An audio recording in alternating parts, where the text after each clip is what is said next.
They can't do nothing. Yo. Liberia is our home. CDC is our terrain. Yo. Get you power. We can't get you out of here. Yo. You like it? You can bring all the yellow machine to country. We're not moving from here. Yo.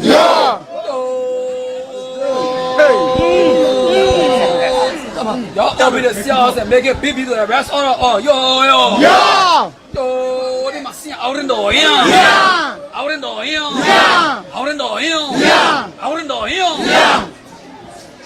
Amanda. Revolutionaries. Tell us visions. Now this time we have no fear to call you battle tested revolutionaries.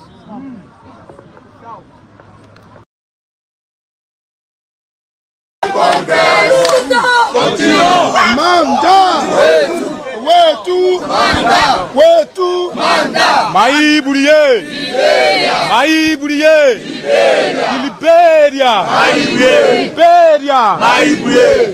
And so before we move forward, we want to stand on this existing protocol to salute all of our partisans, to give you our two hands from Africanist revolutionary salutations, ranging from the Zulus, reaching from the cells to the black, the district, the very leadership of our institution present here. We want to salute you. And when they talk about people power, what you demonstrated today is a clear definition of people power. And like someone said, while it is true that the CDC remains very peaceful, at the same time, protestation is inviting us. While it is true that the CDC remains peaceful, at the same time, the streets are inviting us. We say here, without any stupor, that the regime has unleashed her first bullet. And like what we will say, that bullet will be received and will respond to that bullet. For commerce, where we stand, we are in for the testimony to give you any message here. In the presence of the man who bears the insignia of our institution. Amanda! Way to Amanda! And this is why this assembly was called. So that issues permeate the corridors can be dealt with decisively. So that as you leave from here, there will be no grandmongering. As you leave from here, any information that you share in the community will be authentic. And that means it's coming from the belly of the Intimate Mali Coalition for Democratic Change. Now, why somebody post that and say, test one, you test what? Oh. You test one, you test what? Oh. So for us, we are students of revolutionary science. And we understand what it means. When the regime becomes ruthless, there is no ruthless regime that will ever call for dialogue. And we want to say to you, we understand there needs to be a lot of motion. To every action, there will be an equal opposite reaction. And we want to send a caveat to the Liberian National Police that the Nino was made in a specific size to carry on a simple function. Not that the iron industry is limited. So we say to you, comrades and friends, to put you in your element, the chairman will speak to you. And every word that he says here will be law and gospel and will be executed by militants and cadres of the Intimate Mali Coalition for Democratic Change. So yeah, we fear nothing. We fear nothing. But we are aware that this is tactics. This is tactics. And we're not going to get involved or embracing scare tactics. So quickly, we will invite on the podium the operations of the Revolutionary National Youth League of the Intimate Mali Coalition for Democratic Change. So, who's no other person but Fidel Abin Abilasim, who will subsequently invite in the chairperson. Viva, viva, viva, viva, Fidel Castro, viva! Viva! Viva, viva, viva, viva, Fidel Castro, viva! Viva! Muno, Fidel Castro, muno! Muno, Fidel Castro, muno! Luta! Fidel Castro,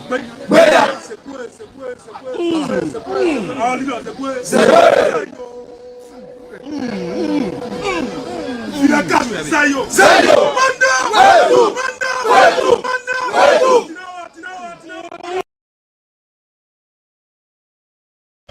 And yet, to no longer be the victims of history, but to categorically be perpetrators of history. As we look beyond Matayadom, we see and we draw the inspiration of Muna Pena, Youngblood, Maurice Koma, and Papi Solo at the nasty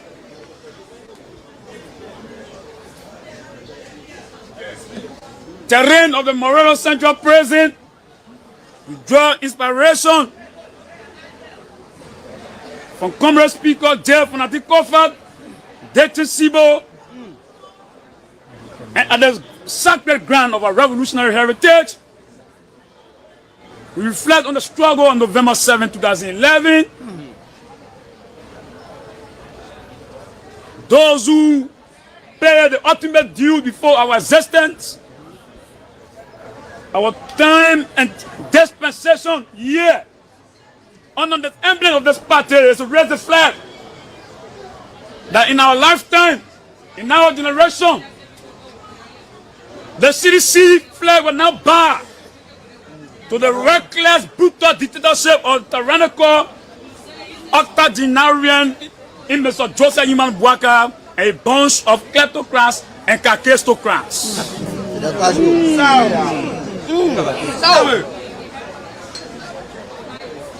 You can jail all the revolutionaries, but you cannot jail the CDC. Manda!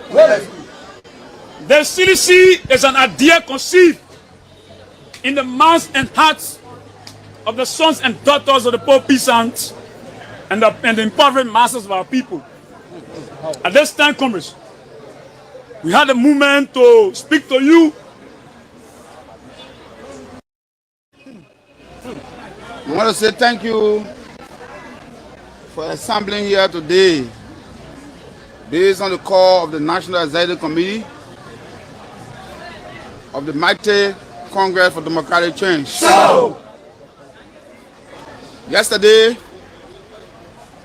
we witnessed a very sad situation in our country when the government invited, it didn't hear on to Speaker J. Funanti Kofa, Abu Bana Kamara, Dixon Wulawisibo, and Jacob Debbie, 4 representatives who are members of the mighty CDC. This government conspiracy, even after the coerced the speaker to resign, after almost 8 months of illegally holding on to the position of the speakership, after we saw the broad day vandalization of the speaker's office, after we witnessed the brutalization of sitting lawmakers at the National Legislature, unprecedented in Liberian history. Yesterday was the climax where we saw the illegal incarceration of Speaker Kofa and the 3 other CDC lawmakers. The Unity Party government of President Boakai is inviting chaos into the country. And our silence over the last 1 year and a half, not a sign of weakness of the opposition community or the CDC for that matter. But the CDC considered the election of 2023 on a margin of 17,000 votes, which was within the margin of error. But that the CDC conceded, our President Weah conceded, meant the CDC is a party of the rule of law. The CDC is a party of peace.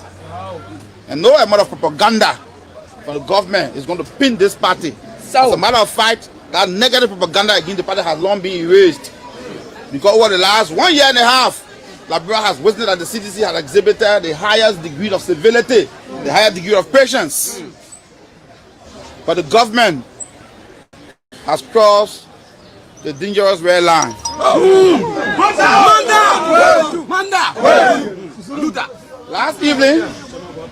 Last evening, the political leader of our party, along with 3 other political leaders in Liberia, President George Manuel Weah, Honorable Ezana Benedict Kumin, Musa Hassan Belete, and D. Maswell Sakemeya Sr. issued a statement condemning the arrest and incarceration of Speaker Kofa and the 3 other lawmakers, and they call for their unconditional release. These people, we consider them political prisoners because, as a matter of fact, we all know that they are innocent because the real culprits of the Capitol building fire have been shielded. And so today, after they were taken to the Monrovia Central Prison, we were making our way there when we were ambushed by the Liberian National Police, and several members of the party were brutalized, and I was brutalized and taken to police custody. And you all saw the video. We were not in any form obstructing traffic. We were not in any form obstructing anything. We were not in any form protesting. We were exercising our right to free movement, which is constitutionally guaranteed. But the police violently manhandled my person. I'm wounded in several places as I speak to you now. But I want to call on seditionists and all members of the opposition community that there is a rallying call. We call on you. We thank you first for coming today. On Monday, we'll be at the Monrovia City Court because our leaders have demanded the unconditional release of Speaker Kofa, Honorable Dixon Wulawisibo, Honorable Abu Bana Kamara and Honorable Jacob Debbie. And we want to send this message out to the government. You are hereby mandated to release Speaker Kofa and the 3 lawmakers who we consider innocent and who we consider political prisoners under the Unity Party government of President Bouakai. And we want to warn President Bouakai and his government that the peace and stability of the country is not contingent upon the arms the police is carrying or even the army. The peace of the country is guaranteed by the civility of the population. And you are testing the civility of the population. And so we are mandating the people to come out, because it has reached the point where the people will have to take their destiny into their own hands. So on Monday, we'll be assembling here today. We want to say thank you for coming today. On Monday, we'll call all members of the opposition to the Sambo as we march to the Monrovia City Court to show solidarity with Speaker Kofa and the 3 lawmakers.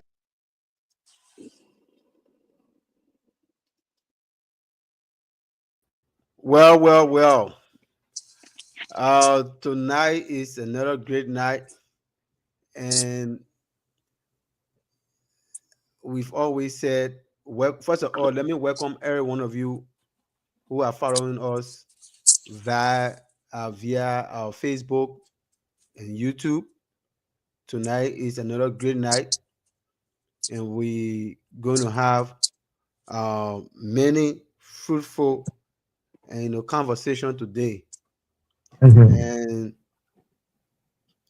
we've always said that our country is impregnated with contradictions, and because there is a huge political cloud now in our country, it is important that sons and daughters of Liberia come up and erect checkpoints, have fruitful conversation to improve and elevate our democracy, show to the world that our democracy has, transcend to another level. So let me welcome my friend and brother who's going to serve tonight as my co-host, George Wider, CDC Australia. Welcome on the Nightly Exchange, and I hope we have a fruitful conversation. While we await the remaining guys, the other team, while we await them coming up, we're going to play a little bit extra from some of the videos that we have here before Josh get ready to give us his introduction, his opening statement. Let's play this video. And protection of Speaker Kofa and all those who are in prison are in your hands. And so we'll see you on Monday. Thank you very much.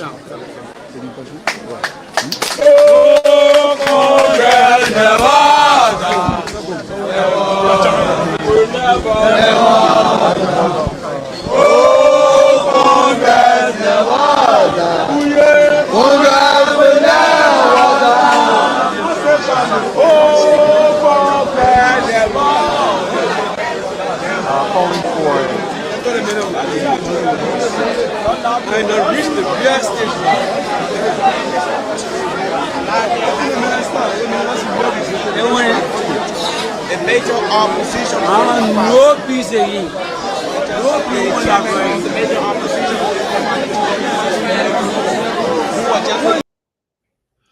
All right, ladies and gentlemen, let's get into conversation tonight. The Nightly Exchange is a fast and one of the biggest conversation you can ever listen to around the country. Anytime you turn on your phone to Facebook and YouTube, you're going to find us here.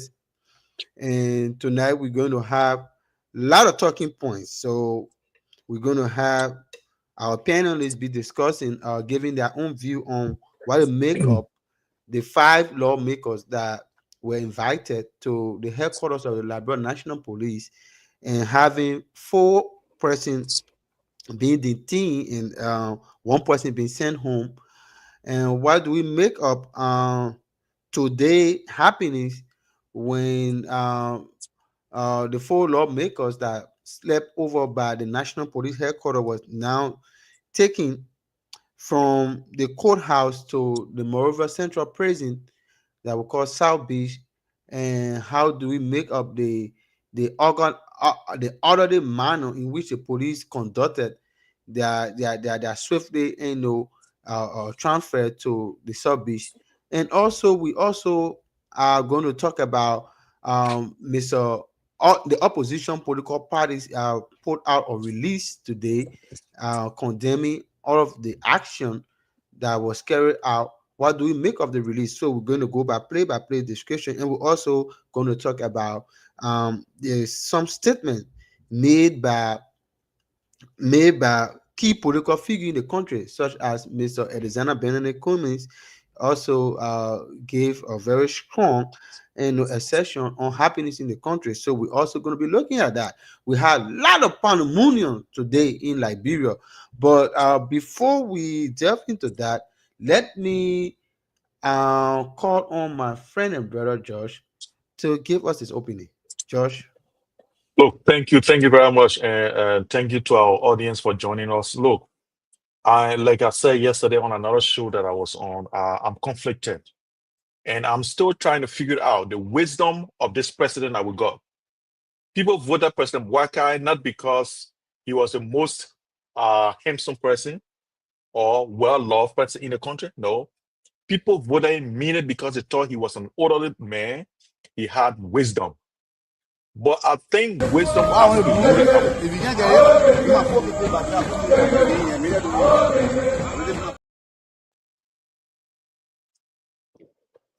No, I will forgive you because you are new to this thing. So I will not hold you in contempt for, obstructing, my opening. But what has happened in our country today is sad. It saddens me. On a broad spectrum, the lawmakers have a bigger stake in Liberia. They cannot flee their positions because of any court case. There was no reason whatsoever to arrest them and put them in prison. These crimes that they are talking about, they are all bearable crimes. These people who have been summoned to court and who have gone to court. But this president and this IG decide to make a public spectrum to create chaos in the country. So, Josh, when you say that, if you mention that they shouldn't be arrested, what are you trying to say? What do you actually mean? That the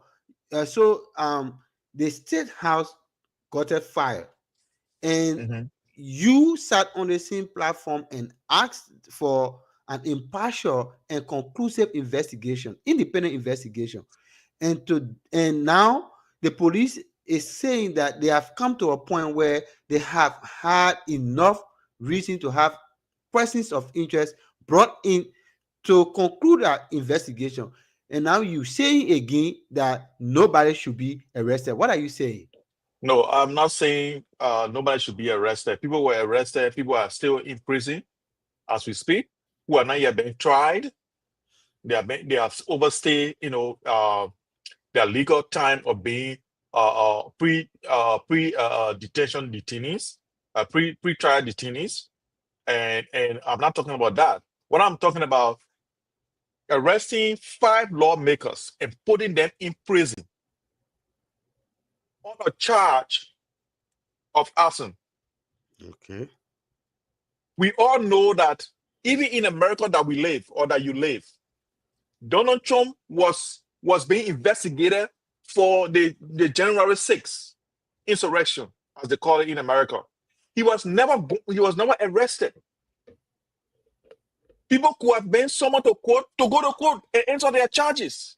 But these people, and from the wisdom of our president, that I think he doesn't have any wisdom, He went ahead and ordered these people to be arrested to make a public statement on them, which doesn't make any sense. Because for the fact of the matter is that they will go to court, and when they go to court, they have the legal right to be represented, and they will have to be released and come out to court. Just like Samuel Tuet. Samuel Tuet, they said Samuel Tuet stole almost maybe $20 million. Samuel Tuet is in the country walking around. He was never arrested.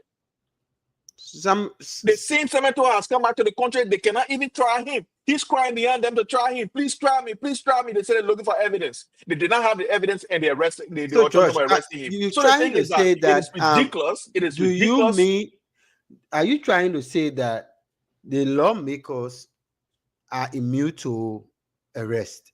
Are you trying to say that? No. That they should be immune Let me to tell you. arrest? Let me tell you. Let me try to educate our audience, because you might know it and you are pretending not to know it. But let me just No, educate our because audience. you said so many things. You say they shouldn't arrest them, they should invite them and let them go. And anytime they need them, they bring them in. And I don't know. So you're trying to say that because they are lawmakers and such a heinous crime being committed against the state, not individual. This case is not between the lawmakers and fellow lawmakers. It's a case between lawmakers and the state.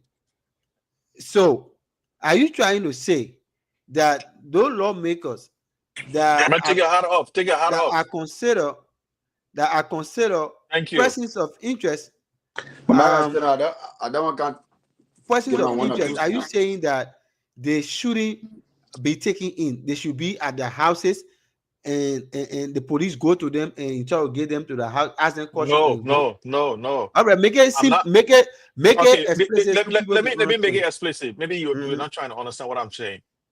These people have been called over and over to the LMP. They went there for investigations.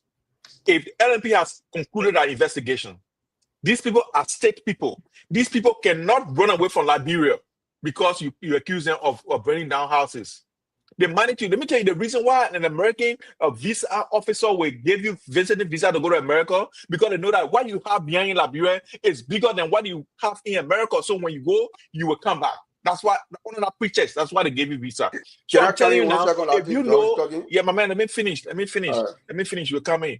If you know that these people are lawmakers Mobile, please mute and they yourself for have a a minute. high stake in Liberia, all you need to do, and then without any prior criminal records, all you need to do is to summon them to court, charge them, and summon them to court, not to arrest them and bring them to prison. It All doesn't right. make any sense. All right, These people Josh. are Thank you they are very much. official. They are current officials. They are current Thank you officials. very much. It makes no sense of what the government did, and it's just all owing to the lack of wisdom of this president. And All right. it's a shame. Thank you, Josh. Thank Thank you. you. Can I come in? Come in quick, Mobile. Yeah. What do you have on Let your me just mind? portray my brother Josh. First of all, You thank go. you for Wait a minute. Wait a minute. I don't understand anything. Are you going to butcher Josh, or are you going to give your opening statement? Well, What are you all talking? right. Let me get my. All right. Let me get my opinion. Whatever. Oh, okay. But I'll just try to add to subtract and add to what he just said. Look, the way people see investigation is different, Josh. The way you say it all depends on the magnitude of the case, and also if that case is bearable or not. Now, let's go to what happens. Right? It was a state property. It's not something that my opinion doing. It's not something that will just come here and just say, okay, you know what, let lead the people, let it go. The bank, of course, the bank invited them. They came out. They answer the police questions, and they submit themselves for questioning and stuff. Yes, it's part of the process. Now they are being indicted by the police, and according to the police, they have evidence, and they're pushing the case to the court. All right, Mobile. Right? All right, Mobile. I will hold you there for a sec, and bring in the video, of the police IG, and then we will take you back in a sec.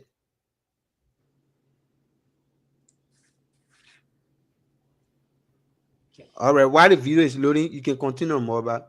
Yeah. So, George, you see, and then when the police invited them, they went. And through all their investigation, the police bring, according to the police RG, he bring full the evidence they have and show it to them. He said, that's it, but today y'all be arrested, or maybe y'all can file a bond or something. Right? Now, it left with the police, George, to is that prudent? It left is that something that you just guess and say, okay, you know what? Let me just let it go. Let me just say y'all go. No. It left with the police to say, okay, y'all be detained.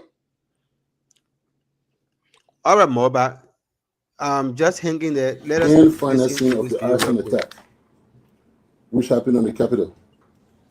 Specifically, Honorable Jonathan Funati Kofa, Honorable Dixon Sibo, Honorable Abu Kamara, and Honorable Jacob C. Debbie. They played significant roles in facilitating and supporting the criminal acts executed by the previously charged suspect. Honorable Kofa, former Speaker of the House of Representatives, used his official office and staff, particularly his Chief of Maintenance, Thomas Etheridge, to coordinate sabotage efforts from as early as November 2024.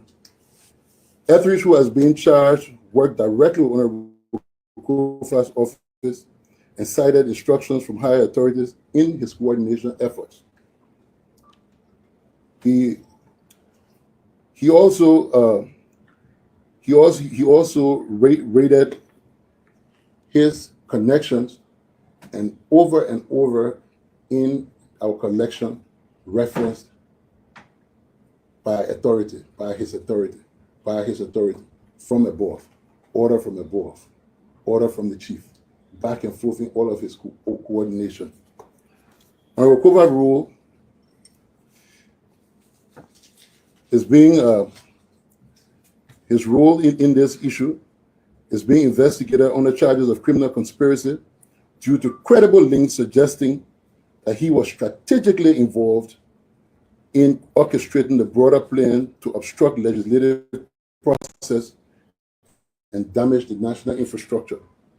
Charged with the following, as such, he has been charged with the following under the revised penal code: arson, criminal mischief, reckless endangering another person, criminal attempt to commit murder, criminal facilitation, criminal solicitation, and criminal conspiracy.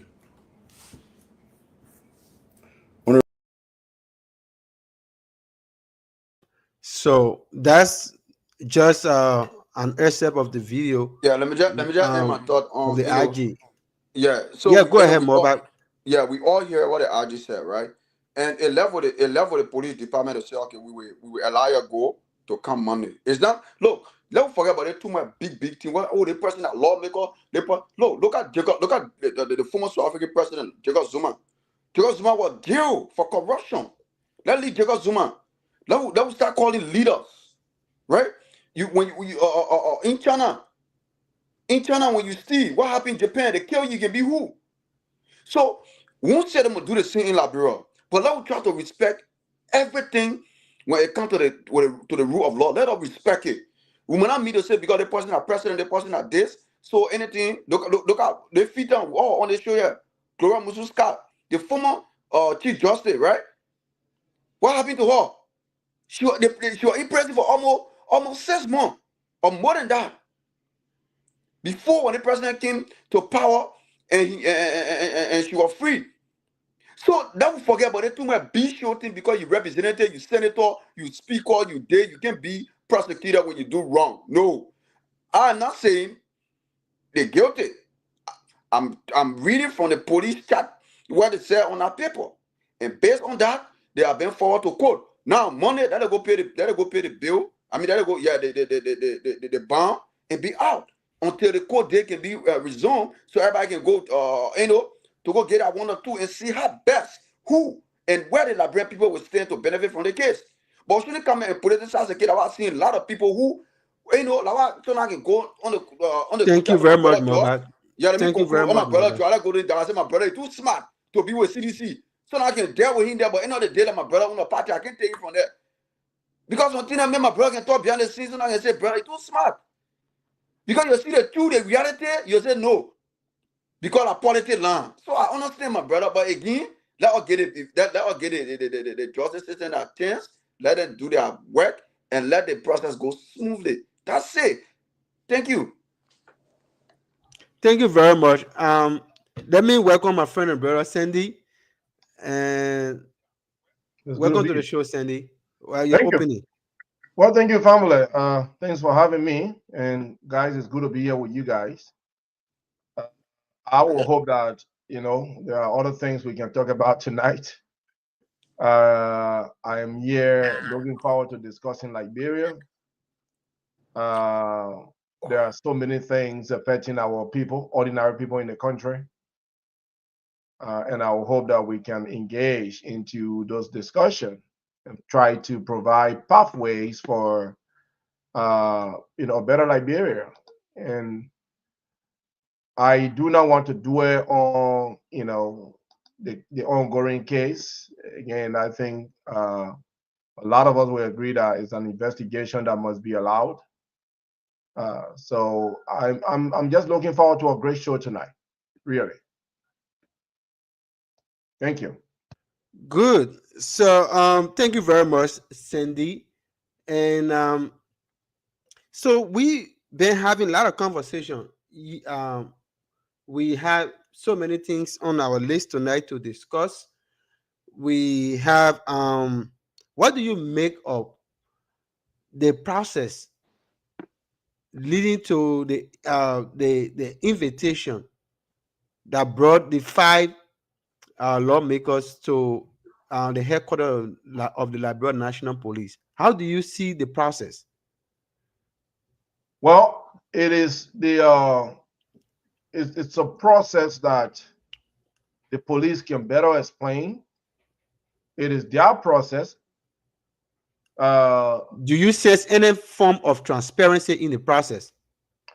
Again, I'm not going to, try to speculate, say whether it was transparent or not. I am not. I'm just saying, if you sense any level, you can sense some level of transparency, on how they were invited and how things were going. You can, I am not a law enforcement officer, but let me tell you what I think. One of the things that I'm hearing is that why were they invited on Friday, knowing that they have an intent to keep them there in cell, and knowing that Saturday and Sunday are not working days in Liberia. So the intent now is to have them there over the weekend. Let me share a story with you. I'm not a politician. I was in Monrovia. That was back actually in 2006, when there was a land dispute between my family and another family. That family went to court, and we were invited on a Friday afternoon. We were kept in jail until Monday. I'm telling you. Gardensville police headquarters there. We're kept there until Monday. So Funati is not the only person that will be kept in jail over the weekend. Jacob DeBee is not the only person that will be kept in jail over the weekend. So if that's a police practice, I'm not going to say that it's fair or unfair. That's their practice.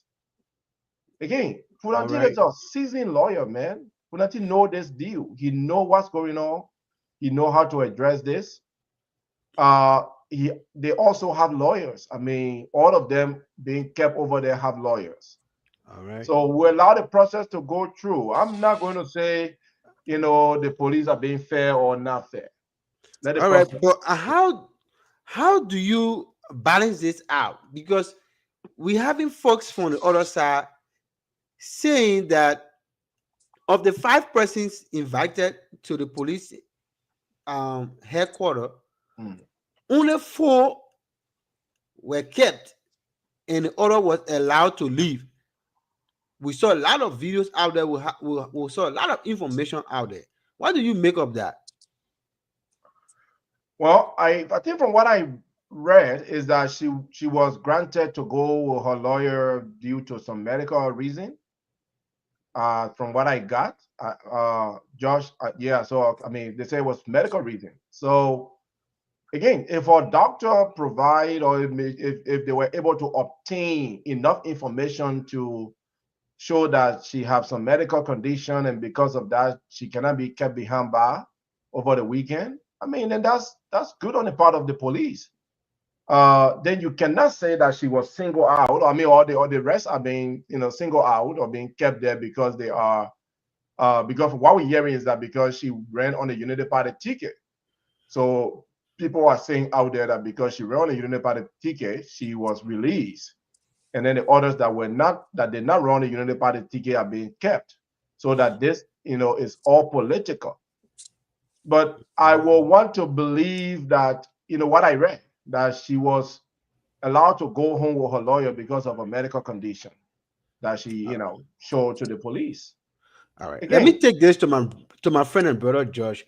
Yeah. Josh, I guess that you saw the video this morning of the lawyer, Councilor Jonathan Massacre, when the journalist saw him outside the courthouse pertaining the issue concerning why Speaker Kofa and the rest of the other folks were able to pass the night over at the police headquarters. And you listen to what was his response. Why didn't they, release them to go home? What do you make of his response? He said something. I guess you follow him, and would you like to share what he said? No, unfortunately, I did not follow that particular episode, and what I heard is a hearsay. And I was told that they have been charged, and so they were sending them to how they call it. They did not file in. The lawyer did not file in. That's what I heard, that he did not file in a bond. So they said on Monday they would do that. So they were sending them to prison because there was no bond file, because it's going to be a bond. It's going to be a bond hearing before you can be released. But yeah, it's my point. And I'm so kind of disappointed that my brother Sandy is saying something like he was put in prison on a Friday, so he spent the weekend there, so it should be the same with anybody else. Absolutely, he's comparing apple and oranges. Somebody complained to the police, and the day the complaint goes in, that's when you get arrested. The police has done an investigation, and conveniently, on Friday was the only time they invited them. And according to information, they sat at the police headquarters without being spoken to in a room. Allegedly, yeah, whatever allegedly, but it's factual because they went there. They asked them to go there by 9 o'clock. They were there until almost 2-3 before they were let me go. So there is no alleged because we know the time frame. The letter they sent to them had a time frame. At the time they arrived, we saw it on the video. So that cannot be allegedly. So I don't know what you're trying to say. But here's the thing. The thing is, they went there, and according to the information that we gathered, they sat in a room without being spoken to for hours until Fonati Kofa said he was exhausted and he was opting to go home. While getting out, they restrained him from going. That's why when they took him back inside, they charged them. It doesn't make any sense. It doesn't require a rocket scientist to tell you that it was something they wanted to make spectacle of this thing, and which the court does not make any sense. It makes it more political. Because the easiest thing you could have done is to charge these people and summon them to court. Right. Say, go to court. You have been all right, Josh. Let me put this to you. Go ahead. Do you want this case to come to a closure? Do you want this case to come to a closure? Definitely. Do you want an impartial judgment? Definitely. And also, do you believe the way it is going, it seems to be there will be no impartiality in this case. It will be partial. It will be partial because there's already an agenda has already been set to make a public spectacle of this. That means you are politicizing what you have not been politicized anyway. What would be your position if if this case goes to the Supreme Court and the evidence in the possession of the police all point to be true, what will you say when we come back on this platform? Look, I'm not here to preempt what's going to happen in a particular criminal hearing. I'm Look, just people saying who in say, the event. yeah, I'm no, saying in the event. I know you're not a I'm not going to be soothsayer. here to speculate. I'm not going to be here to speculate, outcome or speculate what will be my reaction or anything, because I've already known that this case is politicized, just as the police has been political. Because if the police were not being political with this thing, they would have called these people, telling that, look, you have been charged, send a charge letter to them, or they go to court, just like they did on Saturday. These people went to the court. That's when they issued the indictment against them. All right, let's try to transition, Josh. Let's try to transition. Just a public specimen. Yeah. Let's try to transition. But before we transition, let me ask you this. Go ahead. A crime was committed. Do you believe that a crime was committed? That the Capitol building got a fire not by accident. It was done by individual. It was done by people. Do you believe that this fire was done by people? Look, I'm not going to sit here and want to preempt that somebody said, a building on fire. Look, I work with Omeo. We renovated the executive mansion. While we're there, let me tell you, the building got a fire. That we already had engineers in there fixing the building. And that building, on a particular day that there was a ceremony, Ellen was there, it caught on fire. Nobody was charged for that because it was an electrical fault. Because everybody was there when it happened in the day. This won't happen in the night. You cannot be certain 100% to tell me that somebody did it. All right, there's no certainty here. Thank you very much, Judge. Evidence to prove that no crime was committed. Thank you very much. We know that a building was got up with fire, but there are so many buildings burning in Monrovia. So if we're going to arrest people for burning all the buildings in America, then the whole country is going to go to prison. Thank you. Thank you very much, Josh. Let me take you, Sandy. Sandy, a quick one before we transition to the next talking point.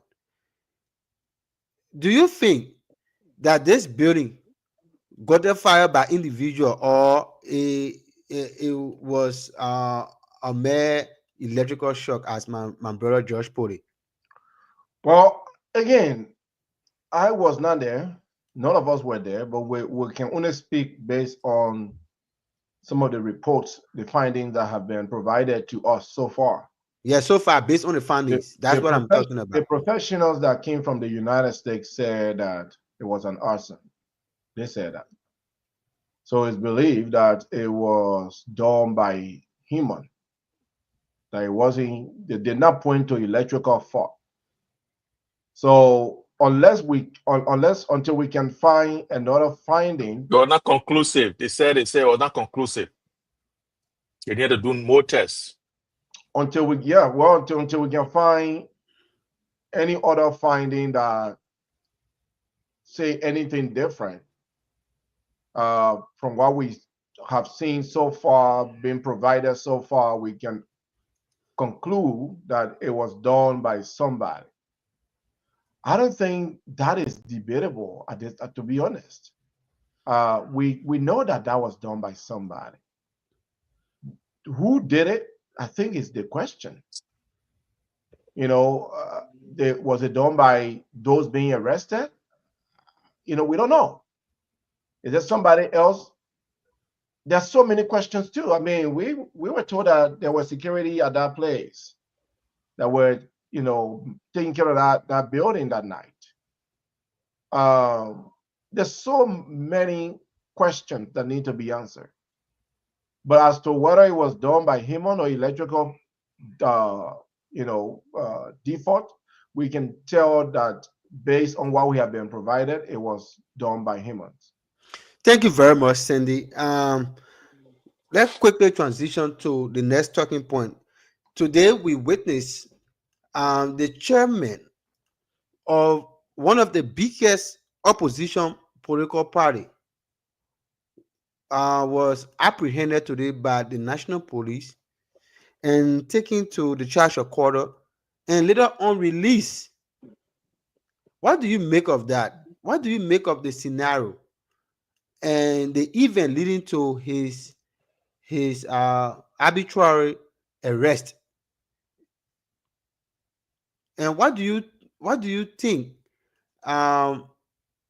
the police might have done right or wrong during this volatile process in our country?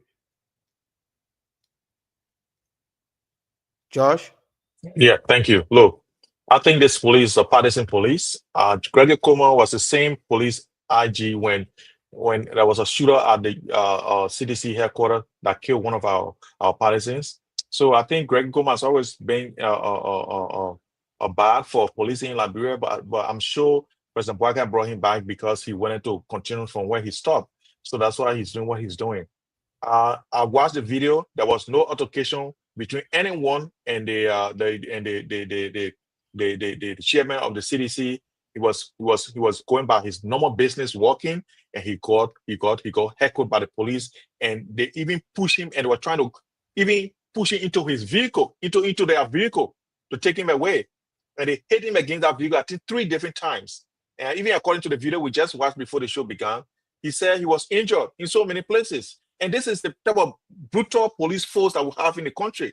These are the people that went to Kinjal and shot people and killed civilians. These are the same people that the reason there's no protest going on in Liberia like it used to happen before is because this police force is so brutal that everyone is afraid of their life to go on the road to exercise their own their constitutional franchise. That is to protest. Because they kill people. That's what they do. So you see a man who is doing nothing to them, influencing nothing. They just grab him arbitrarily, forcing into their view and pushing him all over the place. That is not a side of something that people want to see and want to go there. And then now they say they want to bring jobs for Liberians. There's no way anybody's going to go to Liberia on that sort of police force. I'm trying to find the video so I can upload it so we can see whether find it. Whether this police arbitrarily pick up the chairman, or there was something that happened. The chairman was not throwing stone. The chairman was not doing anything. All he did was to walk. The only crime he committed was to walk. That's why they did not even take him away. They left him because they realized that the person was carrying that it's not just an ordinary person. So that they were giving the stop to leave him alone. That's why they left him. They didn't even take him away. But that act that was scary on camera, that is disgusting. That is not something to happen in a civilized nation like the Liberia we want. It's ridiculous. Thank you very much, Josh. Liberians went for this and they got what they wanted. While we try to find the video for that incident. All right, Sandy, before you come in, let me see whether I can play this video. Okay. Let me see whether I can play the video real quick. Oh, okay.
I don't care, we show that 10,000 times, you see nothing. Well, exactly nothing happened. These guys were just unprovoked. They were attacked like that. Their hands are up. They're doing nothing.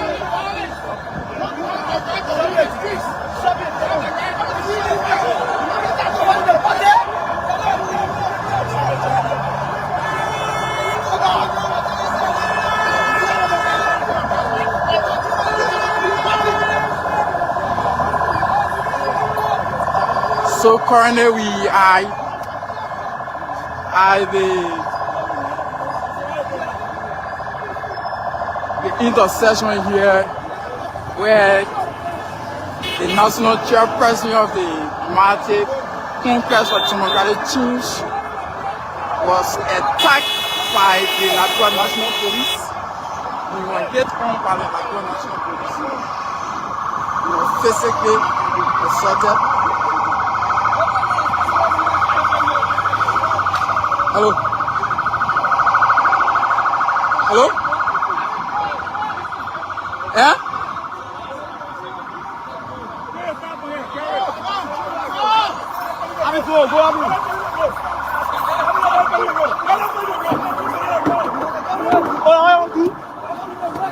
The national chairperson has been beaten on.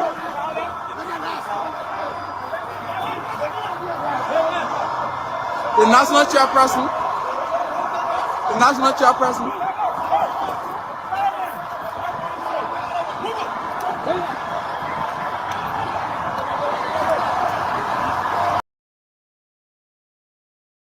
That is the video there, and then What we get in the video? that is the video there, and then for certain graphic content we can Oh, it do was that. graphic, eh? It was graphic. Okay, let's go ahead. My It's man, okay, you don't yeah. know, It was you know graphic. this No, is it was showing on the graphic. social media. Police being Let's- brutal. Wait They a say it was minute, graphic. George. Wait a minute. You already saw everything that happened over there. So let's zero in on this. Sandy, what do you make of the scenario over there today? From the beginning of this whole situation, family, I have always advised folks to just avoid protests in this matter. This is a legal matter, and I'm encouraging folks to just allow the investigation to play out. Now, I must agree with Josh to some extent. I do not see any heavy lifting from the chairman and his team. I did not see them heavily protesting or throwing stones, or they had their hands up. When someone have their hands up, that's a sign of peace in our culture. Surrender. Yeah, actually, surrender. It's the same piece. You're right. Yeah, that we want peace. I'm surrounding. I'm going to surrender. That's what it means. So if someone surrender and they are peacefully assembled, why try to arrest, or why arrest? So again, I think both parties could have done better. I will encourage, discourage anyone from protesting on these issues. Just allow the process to go on. Again, there are lawyers that are representing those folks. Let the lawyers do their work. If we come out to protest, it could be seen as a sign of interference. But Sandy, no don't you think it is their fundamental constitutional right to assemble peacefully? And in doing so, the law provides that you should not obstruct the peaceful movement of other people. Right, so now, you saw in that video, we're going to play the video one more time, but the chairman car was parked in the middle of the road, preventing other and causing traffic. And he was seen. I can't see any other car around there. I can't see any other car around there. Okay, we're going to play this again, Sandy, so that George can see the car on the road, and maybe we will have to freeze out. I'm still trying to learn this thing. I don't know if you. I don't know. Maybe the chairman car. I don't know the chairman. To freeze out, there's a red car that was parked over there. That let me get this thing to play one more.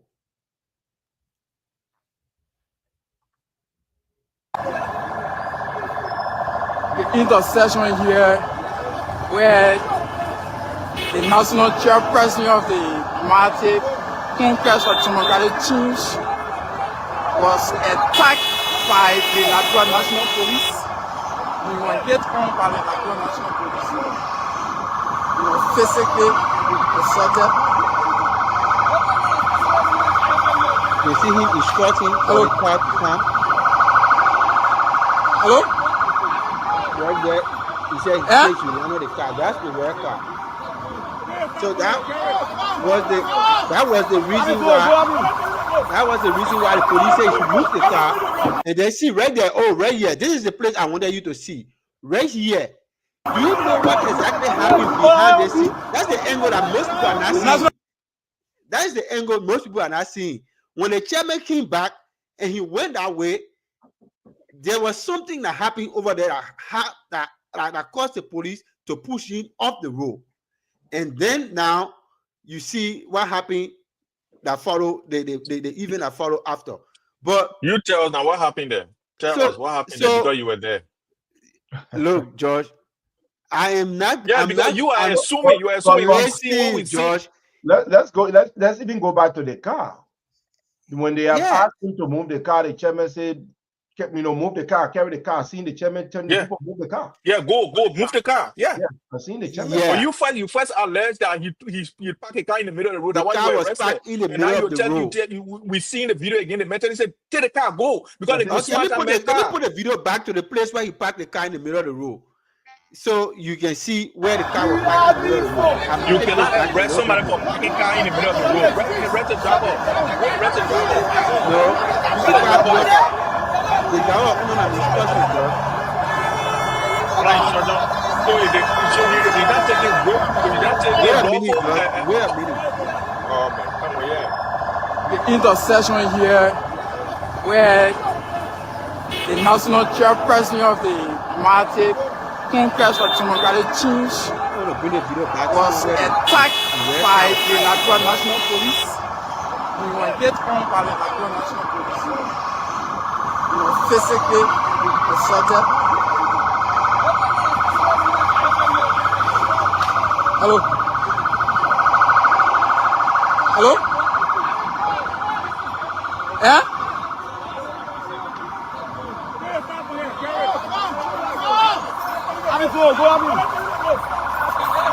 Let's see what happened as he go behind that car. All right, now the car is being dispersed. The national chairperson has been beat on.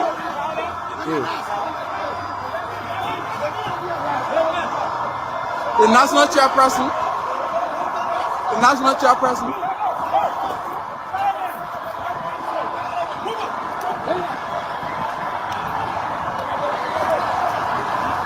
national chairperson.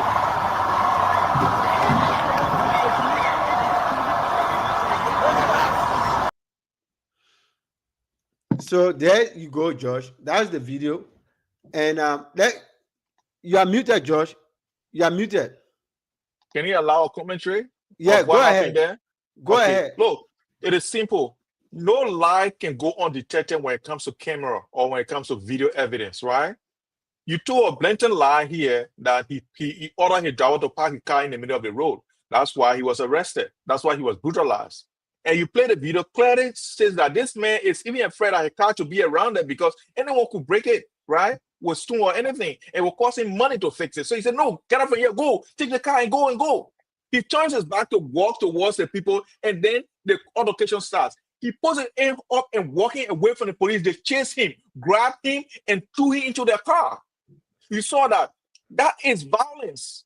He did not do anything. No one would start a violence and put him up and walk away from the violent scene. Who does that? It doesn't make any sense. But you guys will continue to push a narrative that will support this government because you support Waka. And no, you know what? If you support Waka, you don't support the peace of the nation, of the peace of our country, it's disservice to us as a people. All right, thank you very much. That is not nationalism. We got another thing to talk about, Josh. We got another one to go to. Let's don't bring lying in at all. Quickly, Pamela, this I think it was what we saw was very clear. I mean, I am not in support, even though it is everybody's constitutional right to protest. But again, on this particular case, I am urging all of them to allow the process to go through. But what we saw a police force that were very impatient. We saw the police operation that were very confrontational. We saw the police force that still arrested the chairman, even though we did not see any major violence from that end. In fact, they were surrounded. They were just chanting and singing. The chairman, again, going back to that car, the chairman instructed the driver to move the car away. That's a sign of peace. That's a sign of obedience. When the police had asked him to move the car, he didn't say park the car, he said move the car. But then shortly after that, we saw that he was arrested. I will want our police to also exercise a bit patience. Obviously, if you are being attacked, that's when you counterattack. But you cannot just arrest because people are exercising their constitutional rights. So I think the police went far, but luckily they released him. So I'm sure they released him because they found that the arrest was inappropriate.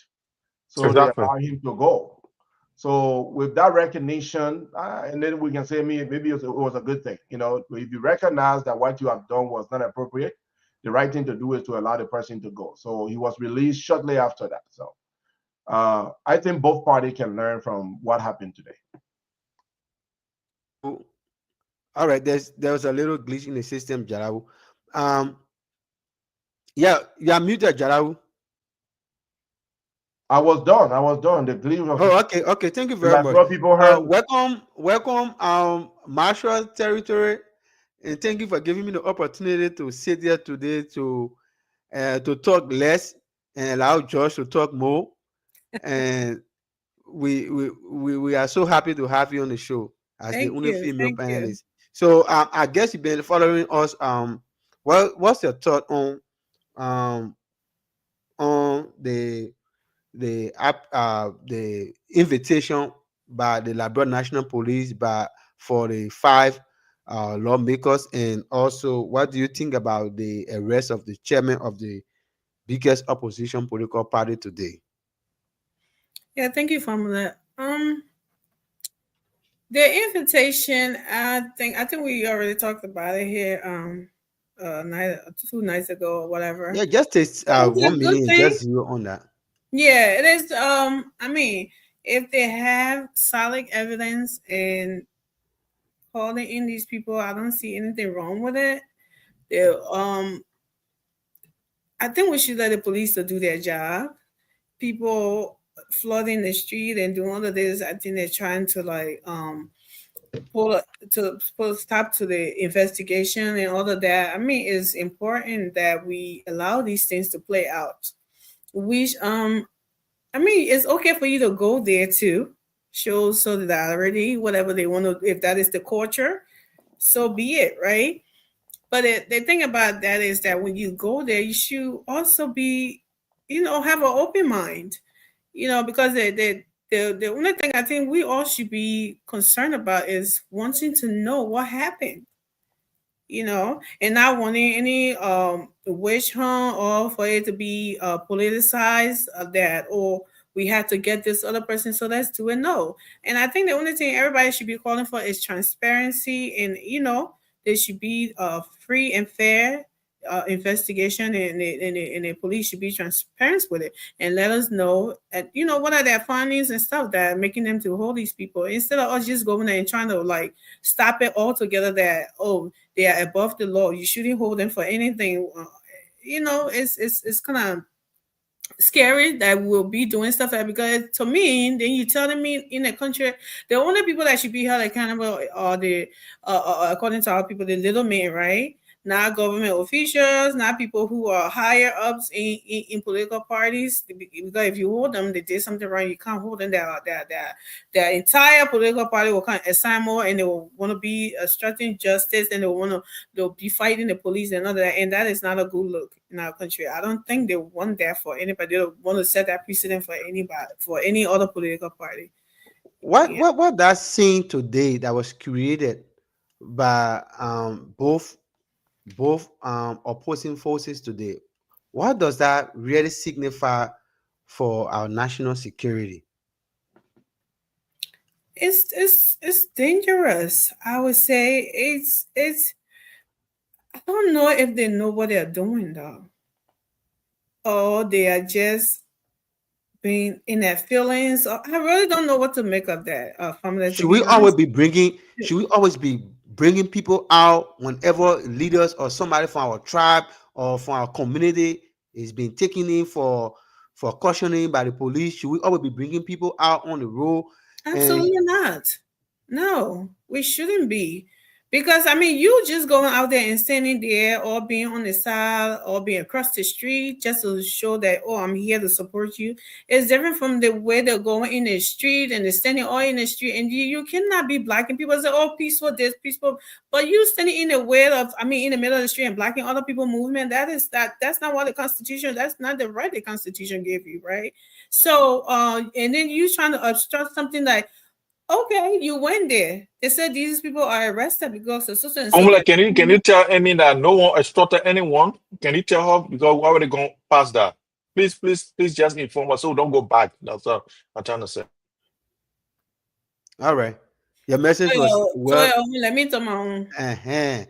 So, Josh, you want to be the correction fluid today? Just wait and let her say her own. And then when you come back, you can come back. Yes, so no, Josh. You're going to make her lose her train of thought. No, Josh, I'm not saying that they were attempting to though. If the police were not going to be there, that was going to be the order of the day. Because when they were telling them to go across the street, they were not across the street, they were in the middle of the street. The cars were being turned around in the middle of the street, and that's what I'm trying to say. I'm not saying that they actually did it, but the police were there. That's why it didn't happen. So we should let the investigation play out. I know they love that lawmaker and they're doing great for them in our district. All their lives and everything is better. They're advocating for them, and everything is bread and butter. We get it. That's not an issue. They are not. That's not an issue. Hey, Josh, protect the speaker, please. You're the co-host, yeah. Protect the speaker. That's why I didn't bring you up here for. If I wanted to bring you up here, but the way you're behaving, you gotta keep going down.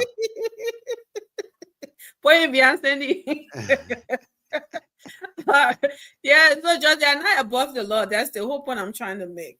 Thank you, family. All right, thank you very much, Amy. You know, I said we got sit in a bag until you tie go.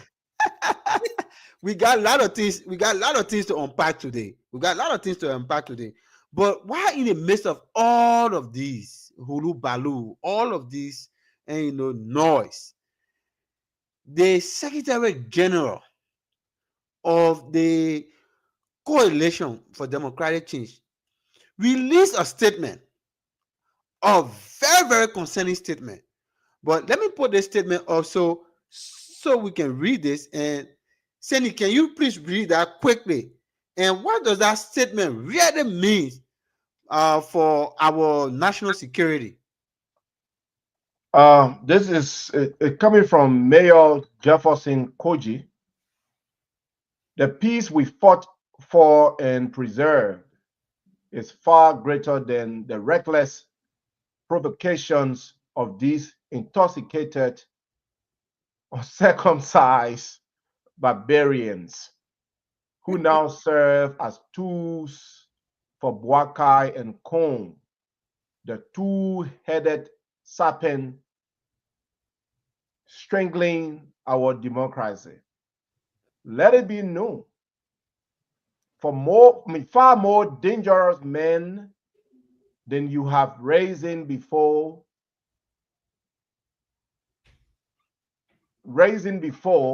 and with time they faded into silence. But we, like the northern star, have remained constant, unshaken, unwavering, and always ready to resist. JTK. And we see some pictures of people named newly appointed EROU Commander Unit 125 ACP. I'm not going to call that number. Yeah. His name is there. So quickly, he he attached photo of high-ranking police officer, their addresses, their phone number, contact information, and at the end, there were a lot of comments that came after this saying that they know where they stay, they know who they are, they know who their families are, and they are potential targets. How do you see that statement, and what does it mean for our national security? Should our security apparatus take this very seriously and take siege of this matter by using all security tools at their disposal to ensure that this statement is clarified? Who going? You, Senny. I mean, take it from the end. Oh, okay. Look, when I saw that today on social media, I was like, wow. This is dangerous. Jefferson Koji just put the lives of those men at risk. You provided their phone number after writing such ridiculous statement. And now you put their phone numbers in the locations where they can be found. It's dangerous. I'm sure my brother would not even support this. Don't put it now, Jabimbo. The man grew up in the Southeast. You know how we can do our thing there. So I'm sure you will not support this. It's dangerous. I mean, Koji, if there was in other countries, Koji will probably be held by now, or yeah, you have been invited already to answer questions. Liberia, we must graduate from this stage. We have to graduate from this stage where some people can just make terrible public statements, basically challenging your government. Challenging your government, stating that you can do worse things. Koji should have been invited or even arrested to answer to those, to explain the statement that he wrote. For the fact that top law enforcement officers' information has been publicly. Oh, I thought you were going to bring me on. Publicly provided with an intent, clear intent for them to be, I mean, I don't want to say harmed, but that's why it's haunted, yeah. For them to be haunted. It's dangerous. Koji shouldn't be sleeping in his bed tonight. This is not opposition, Alfred. Opposition disagree. You can disagree. Opposition, in fact, should not just be in a position to disagree. Opposition, you can also help with your nation building. Opposition can make suggestions. Opposition can support government initiatives. Opposition don't have to be dangerous. Opposition don't have to put other people's life at risk. Opposition don't have to make reckless statements. Was it really necessary though to actually include the addresses, the contact information of these officers? That's in fact that kills the entire thing. The statement is one thing, but then putting people phone numbers, their pictures, and telling people where they live and putting it on social platform, that intensifies the risk. It intensifies the risk. So Cindy, before you conclude, let me just play a quick video. Play a quick video of Honorable Kofa Stafford, and let's see what we have here. Baron. I think this was this particular video was a buttress to what he was trying, what Coach said. So this video was the one that not regret. I will not regret. Going forward, all government officials, they are wanted. The deputy minister, some of them, they go to intellectual center, amusement center to drink. We know them. We know them. They are on the social media. They are wanted. What have they done? As individuals, what have they done? Their government going against opposition people. Today is spoken. Tomorrow will be some of us. Tomorrow it will be your brother, it will be your sister. So listen, I want to say this, and this is the news. All government officials, the deputy ministers, the senior minister, whosoever, their case, going forward, they are wanted. We will go after them. It is true that that is it, Sandy. This is exactly just after the mayor made that reckless statement. And you see what happening. Stooges and other elements of the regime supporting the speaker, because Baron works directly in the office of the speaker, of the former speaker. But like you the host now, you just be talking. So how can you? Yeah, how can you now? They get eating the show in front of us. How can you now reconcile these two statements? And what do you make of it? Wrap up on it quickly so I can move on to George. I mean, Baron should be in prison or jail cell tonight. Baron should be sitting behind bar tonight if we were in a serious country. You are declaring law enforcement officers wanted. They are wanted. We know where they go drink. We know where government official, their children, government officials, deputy ministers. You declaring them wanted. You know where they go hang out. You know they are on social media. You know where they go quickly, drink. Josh. What? That's a declaration of war on their life. You are risking their life. You should be behind bar tonight. Look, I don't care who want to spin it, whether from opposition, in position, no position. If somebody try to risk another person's life, they must face justice. They must face the law. Baron's statement, Jefferson Kochi's statement, reckless, have no place in our democracy. They must be condemned, they must be arrested, and they must face the law. That's all I can say. They must face the law. That's the last one from Sandy. Let's take in our brother George. George, what do you think?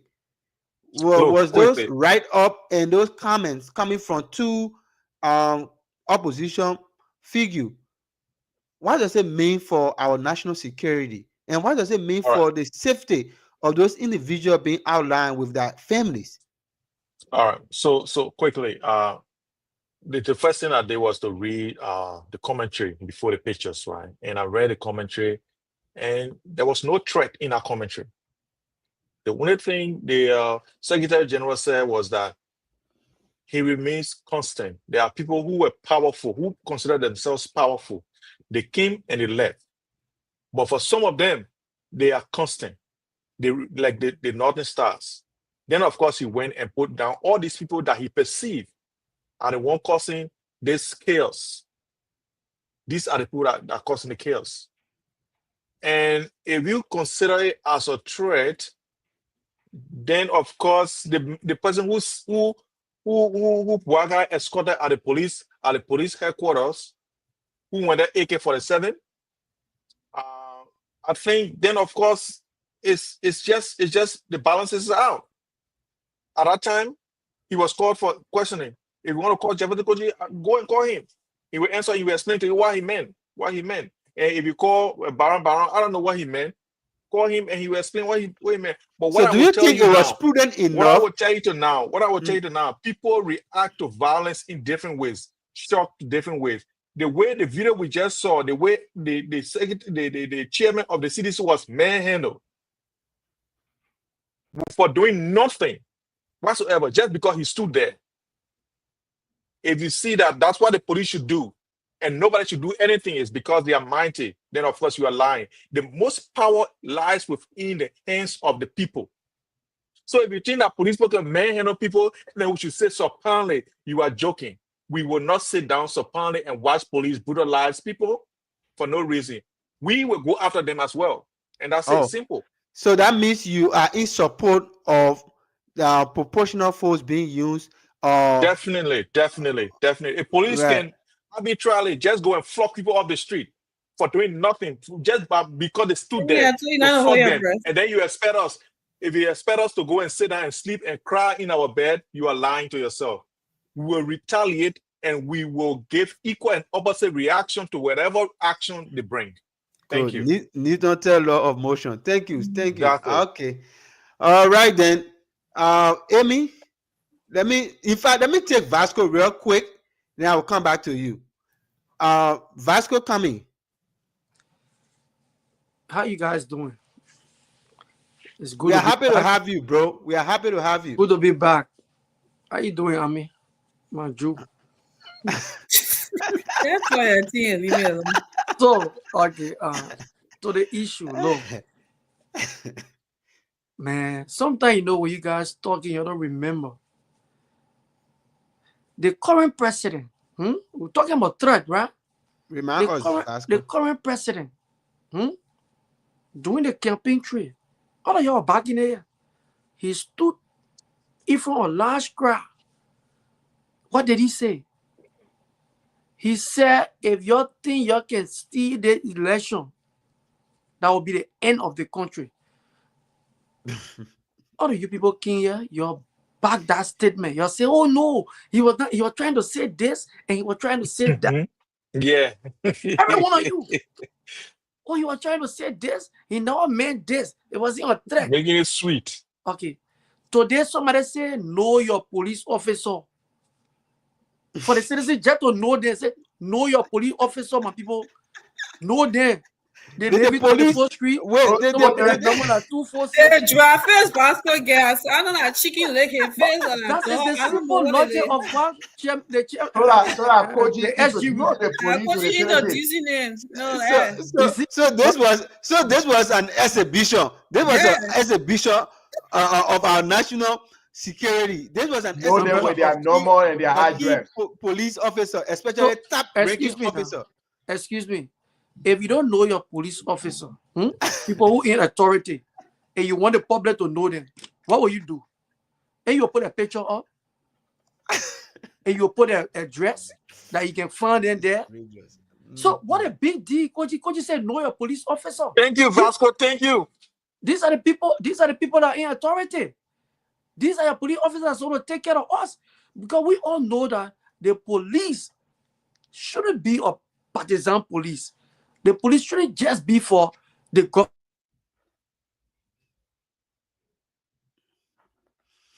I think Vasco internet has some problem.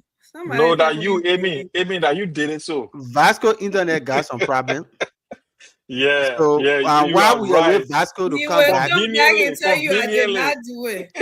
We await Vasco to come back. Himself already. So while Vasco is coming back, let's bring in. Let's play this once more. Let's put this statement up once more. Wow. Let's do this exhibition that our brother Vasco talked about. Let's put up this exhibition so people can know that police officer. Well, see, Johnson, if you don't come on and show I still gotta be there with you. Let's comment section. Come here. Let me get this thing up real quick. This exhibition is very serious. What's Vasco? This is it. Josh, can you please read that quickly again? It says, the peace we fought for and preserve is far greater than the reckless provocations of those intoxicated, uncircumcised barbarians who now serve as two for Boakai and Kun, the two-headed serpent strangulating our democracy. Let us be known, far more dangerous men than you have risen before, and with time be faded into silence. But we, like the Northern Star, have remained constant, unshaken, unwavering, and always ready to resist. Jefferson Tama Koji, newly appointed ERU Commander, Unit 125, ACP Tamba Foko. I wanted to So call the telephone numbers as well. no, my man. thank you very much. Thank you You're very much. welcome. You're welcome. That's so Vasco. Quickly, conclude. 30 seconds. Yeah, as I was saying, you know, I didn't even say anything here. It's a 30 seconds. Nothing. It's a 30 seconds. We did not obscure your internet. We understand, man. Once you host or army host, the how will be treated. So we are All right, take one more minute. Take 1 minute. So, like I said, you know, for me, I'm a logical person. I don't talk too much, but I speak logic. Yes. So everything that you saying here, and what our SG were trying to say, they were just trying for our people to know the police officer. That's it. All right. So I'm gonna play this video. Which I'm video gonna play this video of Baron so that you can I already listened to Baron. Okay, what do you make of that video in correlation with this particular know your police officer? Okay, listen. Right now, Liberia is not a normal country. You know that? Liberia is not a normal country. If you know the work of the police, the police is there for everybody. The police should be there for everybody. Treat everybody equally. But for what we have observed, the police, they are there for only those that work within the United Party government. We saw them beating lawmakers the last time, going against certain group of lawmakers and protecting other people. So today, as we the citizens of the country, we cannot go to the police to fight our case. So Vasco, does that mean that just in 1 year, 6 months, the police force that came from the past regime was disbanded? And there's a brand new police force that we have now that is only protecting, that was made, that was developed, that was trained by the United Party to go only after CDC. Is that what you're trying to say? That the police only protect United Partisans and not protect the opposition. Is that what you're trying to say? That means the entire police force was dissolved. Okay, let me get you that. Yeah, I understand. I know why you driving out. But let me tell you one thing. Let me go back. Let me put it to the soccer side, right? Were they dissolved? That's the question. Were they dissolved? No, they were not dissolved. Police officers follow instruction from their bosses. The bosses are new bosses. The bosses are appointed by Bwaka. They follow instruction. They don't do their own thing. Thank you, Josh. I'll come back to you. The police were under a very unique and intelligent command during the past administration. And that was the reason why people, every one of you people are protesting. Y'all are telling people you're getting in the street to protest. You saw people protesting. Can you remember? Let me bring you up back again. When Gloria Scott was taken to the central prison, today what you did, you guys surrounded that central prison right in front of the gate. That is the place they had a whole United Party group, all their members. It must to the whole group there where they were protesting, that they want to go in there to see. But today, a few group of people hands just up, going to the place and you saw how the police reacted. So a few group of people hands up and going in the faces of the police and going on the road to provoke or to block the road. You said their hands were just up. Were their hands up on the sidewalk or where pedestrians were passing, and the police went there and said, "We will move you from on the sidewalk." Were they standing on the sidewalk? So excuse me. So you want us to play the video again? Okay, quickly, Vasco. I know that I always like you. I always like you. I always let me come up for exchange with you. I let me exchange with you, but I want us to say it based on facts. Why I'm moderating today, I want us to be factual. You said the CDC police. You look at a factual person before you want for to be factual. You're not factual, then you can say you want us to be factual. But I have a friendly dialogue today, Vasco. No, for once. Let me friendly. I'm giving you minutes so that we can have friendly dialogue. You said the CDC police was, they were well organized, they were very unique, structured. Where were the CDC police when the former representative of District Number 8 took talks on the campuses of the University of Liberia and created serious mayhem to armless and peaceful students? Where were the police that were structured and organized? Thank you. Where You was the know- police? Wait a minute. Take a minute. Where was the police when a student leader was brutalized right in front of police officer in the U.S. embassy, stripped naked, and was left by the sidewalk lifeless? Water Susuru. Where was the structural police that you talked about? Where was You just said lifeless?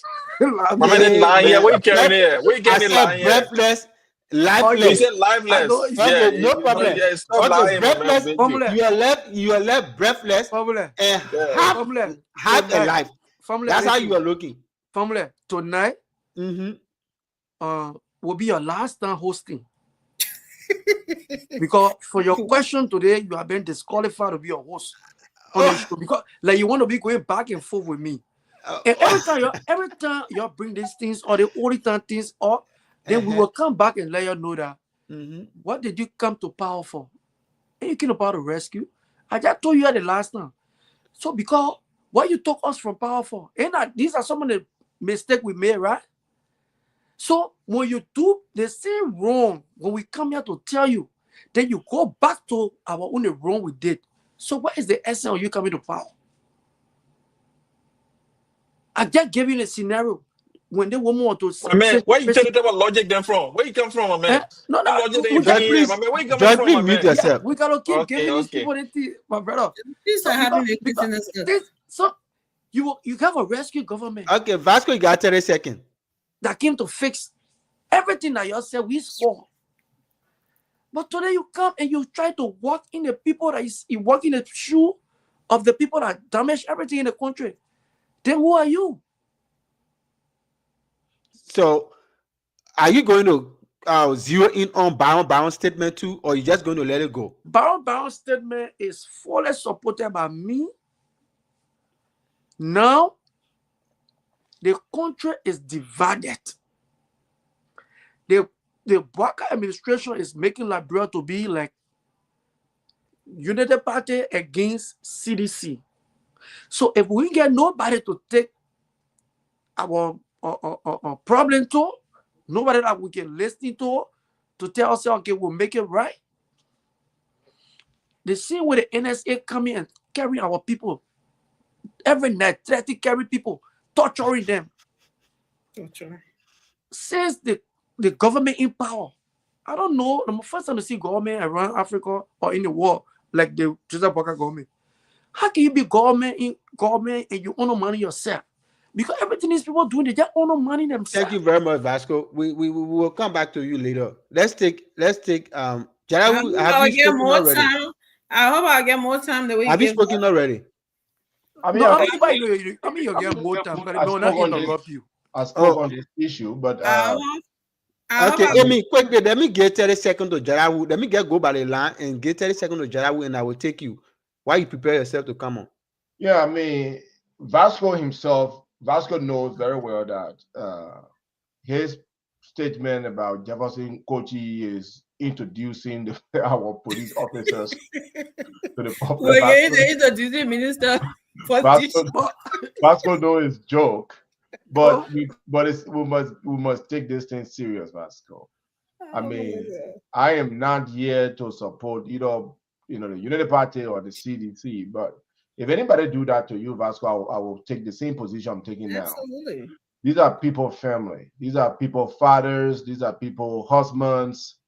And you taking their pictures, their phone numbers, and their locations and sharing it with people, that's wrong. That is wrong. That's just my position. So I hope you were just joking. Jefferson Kochi is not the information minister of any government here. Let Jefferson Kochi just remain the secretary of the CDC at this point. And what do you make of Baron saying that they should go after? I told you already, Baron should be in jail by now. Oh, okay. Thank you very much. Okay, Amy, let's take you quick. So yeah, like I said, I hope I have more time like Vasco did. So Vasco talk about bringing all things up. I think the statement when he came here and rephrased the president now, President Joseph Numa Boakai, then Kennedy Joseph Numa Boakai statement. He rephrased the whole thing, calling it a threat, comparing it to what Jefferson Kochi says today. They ain't talking about old thing. They always cried about why you bringing George Weah up. When they themselves are the one who bring up George Weah before when they spin the lie with it, then want to correct them, then they say, why are we bringing him up? First of all, the president never said, if you don't vote for me, it will be the end of the country. He named, and for the 10,000 times, we will keep saying it. He named all the wrong things that was being done in the country by the CDC government.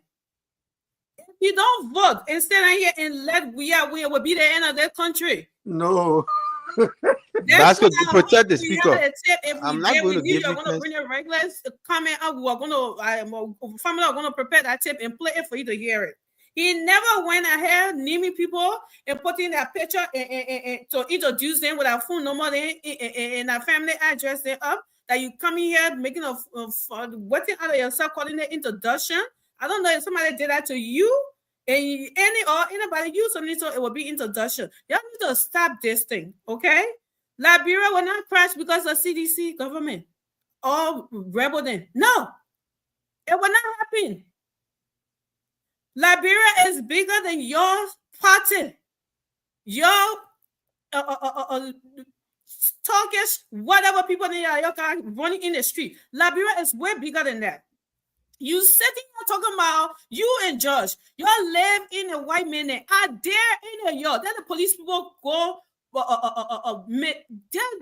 not doing anything. Stop here right now and start to brutalize it. Let me see any of y'all people then who going to join the street here to fight the police. Or to threaten say you're bringing war on the police. Y'all will never do it. But y'all sitting here when you're getting free everything, then y'all try to hype the people up over there. They're not doing nothing for themselves. The country don't even have money to better their lives. Y'all sitting here and enticing violence and talking about when they do that 1 year we will retire the year. Who are you to undermine authority in the country to want to challenge them? Because of what? So the country that y'all want to come back to govern, y'all don't want anybody to be held accountable for the wrong that they done because they are high mighty. What is this? What kind of nonsense is this that we see in the country? Nobody should be held accountable because you're sedition. When you sedition, then no, you above the law. If you do that, we'll govern happy, we'll govern people, whatever, go put people together and get in the street. We will do that 1 year, we'll do that 1 year. This is ridiculous. And you know what? I blame the government. Because if people like Jefferson coaching, they're sitting down and making statements like this, and they're still sitting there in their houses, they are blaming the government. Because they're supposed to go for him first. And I'm pretty sure they know his address and his phone number. That's the first thing they're supposed to do. You don't threaten people's lives. You don't go put people's family at risk. Then you can't sit down and Vasco can't sit down and show you talking about you are introducing them to the police people there. No, so now we can be. Let's be serious, Vasco. Let's be serious sometimes. And mourn that parliament and love Liberia for once. That's why I love my brother Johnson working in there coming. He's a solution. Sonny solution too, but he always said that he should come on the show here because we got too many this one that cloud. I don't know. I'm gonna say praise singers. Man, I know solution. They won't know what I was saying. Praise singer. Yeah, because he doesn't sound like you. That's why you're not calling him solution because he's not even a Sakimochi liquor with you. That's why you're not calling him a real solution. But you need to stop it. But let me see the government. Because you're always coming here. Joseph Waga said he knew that what was happening. Why he not arresting people? Why they not taking people? When they started doing that, they are in the street. When not wait on today, they're not there 1 year today. But you always sit here and want to ask about investigation. You want to ask about things and why the government not doing it. When they start to do it, you're running around. Saying they after you. Why is it only sedition? The only reason why you see the government going after those people are the people who always causing trouble. They are the people who always causing trouble. You see the government going anywhere else, arresting anybody else from any other political party? Why you think CDC is 30 the seconds, enemy Amy. of the country? Take 30 And we seconds. should sit down here and be every time the government try to do something, then y'all think y'all want to stop them by bringing a chaos and doing this one, and that's supposed to stop the government from performing or from doing its duty. It would not happen. And if government don't know how to do his job, if he afraid of sedition, let it bring in people who knows how to do that job and do it, and put these people in their places so they will go sit down with their tail in between their legs and stop acting like a bunch of roads in the street and start acting and say that they're protecting Thank you very much. Thank you very much. So, guys, quickly, I will give everybody 30 seconds. I will give everybody 30 seconds. But this is a statement that I just took out of the many commentary today from the released party chairman of the biggest opposition political party, referring to the 4 lawmakers as political prisoner.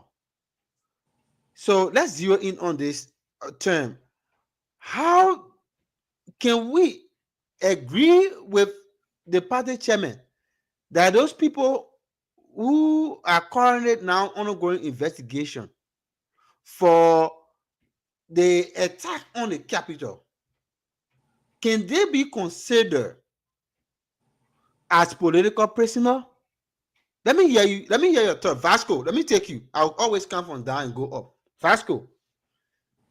Yeah. They are even beyond more than, I don't know what kind of word to use, but they are beyond the word political prisoners.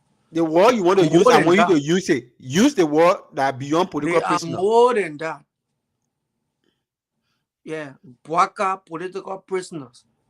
So quickly, before you go further, let me give the definition of a political prisoner so you can understand. Maybe we can put it in. Solo, maybe to understand. No. So we can. I said so we can understand. I said so we know what we're talking about here. No. You think was there one definition? Not yet. Hey man. You think was there? I will have no option to put you in the back. I'll have no option. I'll have no option to put you in the back. You mean your co-host? You won't put you in the back. You are not co-host. I relieve you of your post of as a co-host. I will unplug the whole show here. I will unplug the whole show here. The whole TV, I will unplug it. Okay. One more comment for you going at the back. So okay. I said, let us. Then they see English they say when they say let us make men in our image. I said let us read the definition of a political prisoner. So other people, we're not only talking between ourselves, we are talking for people in the comment section. So people, so we can know what a political prisoner is. You want to do your definition. Look, I see you rather do your definition. I'm pressing the button here so I can hear it. I want to want to get definition for political. Okay, I'm in charge right now, Vasco. I'll give you a 30 seconds. And I will bring. All right, Vasco, hold on.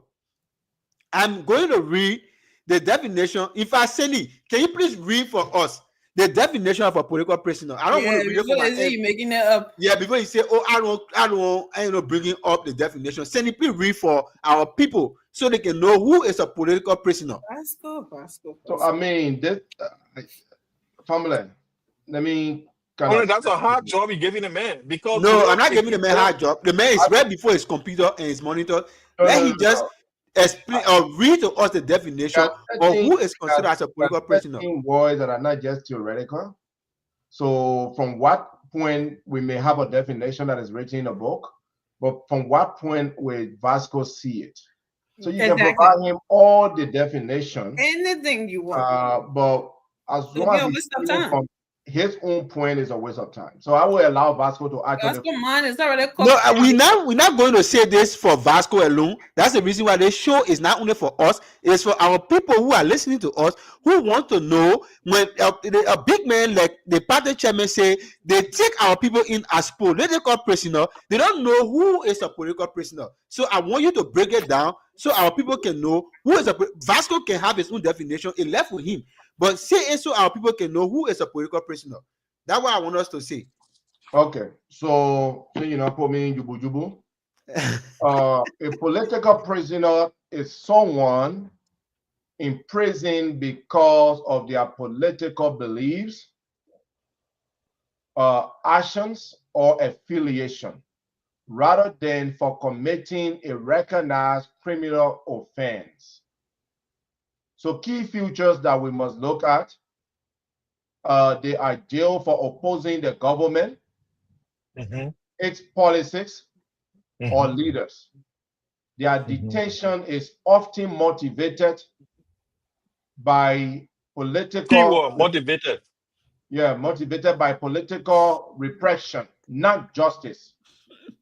They may be activists, journalists, religious leaders, opposition figures, or ordinary citizens. Their imprisonment usually involves violation of human rights, such as denial of a fair trial or freedom of speech. So thank you very much, Sandy. Yeah. So now, Vasco, from the definition that we just heard, go ahead and explain to us how does it fit in with former Speaker of Fonati Kofa, Representative Abu Bana Kamara, Representative DB, I don't know what I'm saying it right, DB, and Representative Desin Warabi Sibo. How does the definition of a political prisoner fit in this particular scenario? Go ahead, Vasco. You have 30 seconds. You are muted. Yeah, you got body how to mute people, yeah. So you be muting all now. So just please mute yourself. Please mute yourself up there. The law is the law. Formula. You see, you just disgrace yourself on this show. And you having serious comprehension problem. And that's the reason why we are here. If you listen to everything that Cindy said over there, almost 80% of what he said is what's happening right now. Okay. So they were impressive for their political belief. They were impressive for their political belief. They were impressive because they opposed the government. They are impressive for exercising fundamental human rights. Are those the reasons why they are impressive? Yeah. Okay. Those are some of the reasons they are impressiing. Let me come in, please. No, I'll come to you, Josh. I want you to know that. Mute yourself. Listen, I want you to know that no one is guilty of a crime until it's proven in the competent court of jurisdiction. Right? Right. So you talk these people, if you call them for questioning, and the question period was 10 o'clock, because you knew very well that if you could carry on the questioning or even give them the charges before the bond officers and whatsoever, because they already prepared, they knew that those things were going to happen. Okay? They were going to get a bond and go home. Furthermore, these people, they are lawmakers. They are not no threat to the country. They're representing their constituents. They're representing their districts. So they won't travel. They can leave the country. So all you needed to do, when we read it, we'll call you guys. But because these people, don't forget, there were 5 that went there. One person that supported the Unity Party was a female. Vasco, you have 5 seconds, but I can extend that 5 seconds if you just stick to the question on. I don't want you to keep begging the question. Were they in prison for their political belief?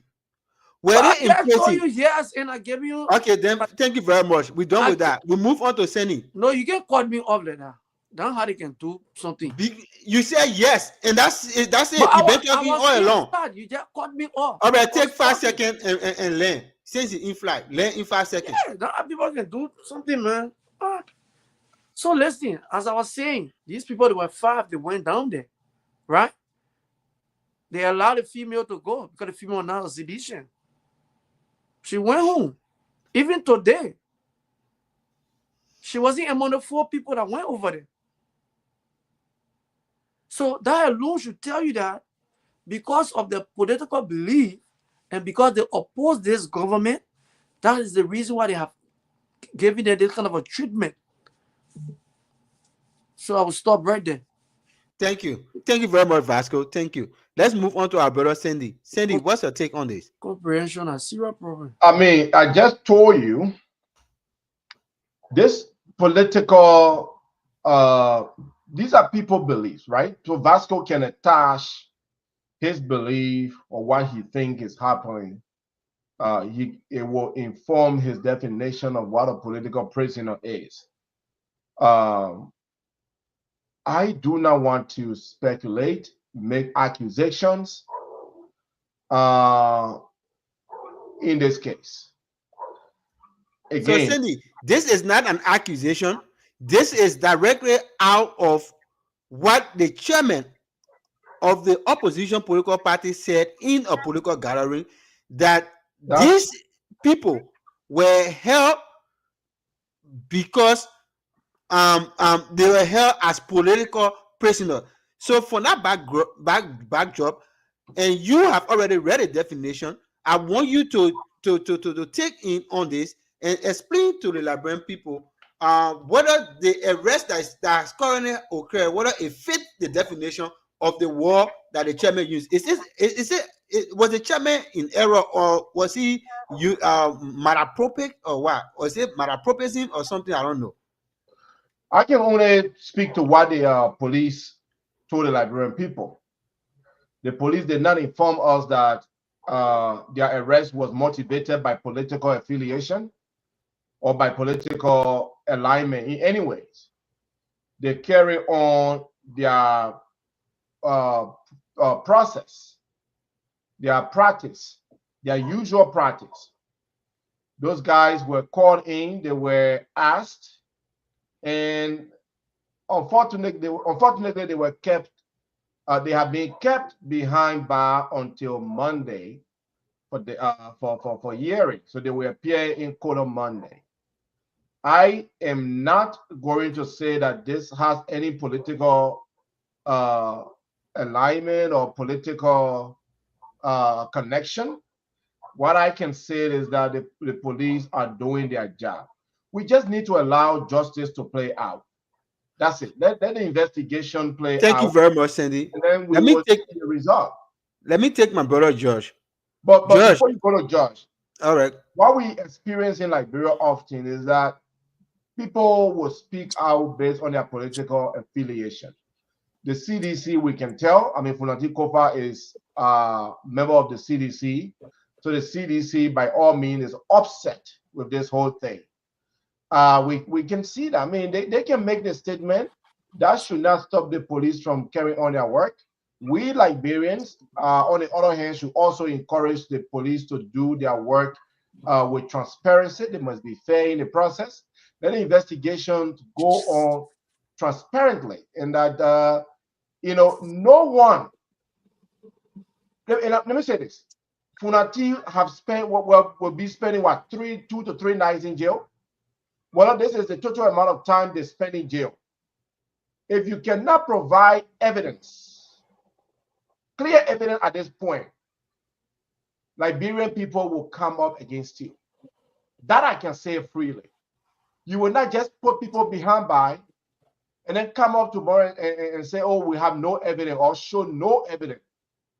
So we are asking them now, in fact, we are demanding now that they provide us the clear-cut evidence that put Funati, my own representative, Jacob Dbi, and the rest behind bar. You say you have evidence. We want to see the evidence moving forward. Thank you very much, Sandy. Quickly, Josh, zero in on this before we transition to our last talking point for the night.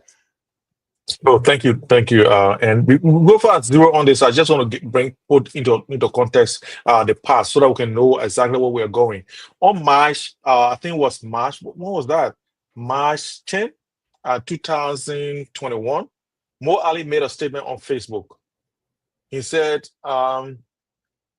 NEC, which is NEC, National Election Commission. We know what you are up to, but you will see what will happen.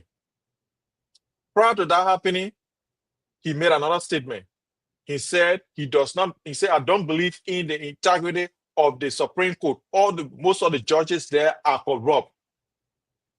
2 days later, firebomb was sent to one of the justices, Justice Nangwe's house. His house was firebomb. And then when he made a comment again about Election Commission, people went there and firebombed the Election Commission, right?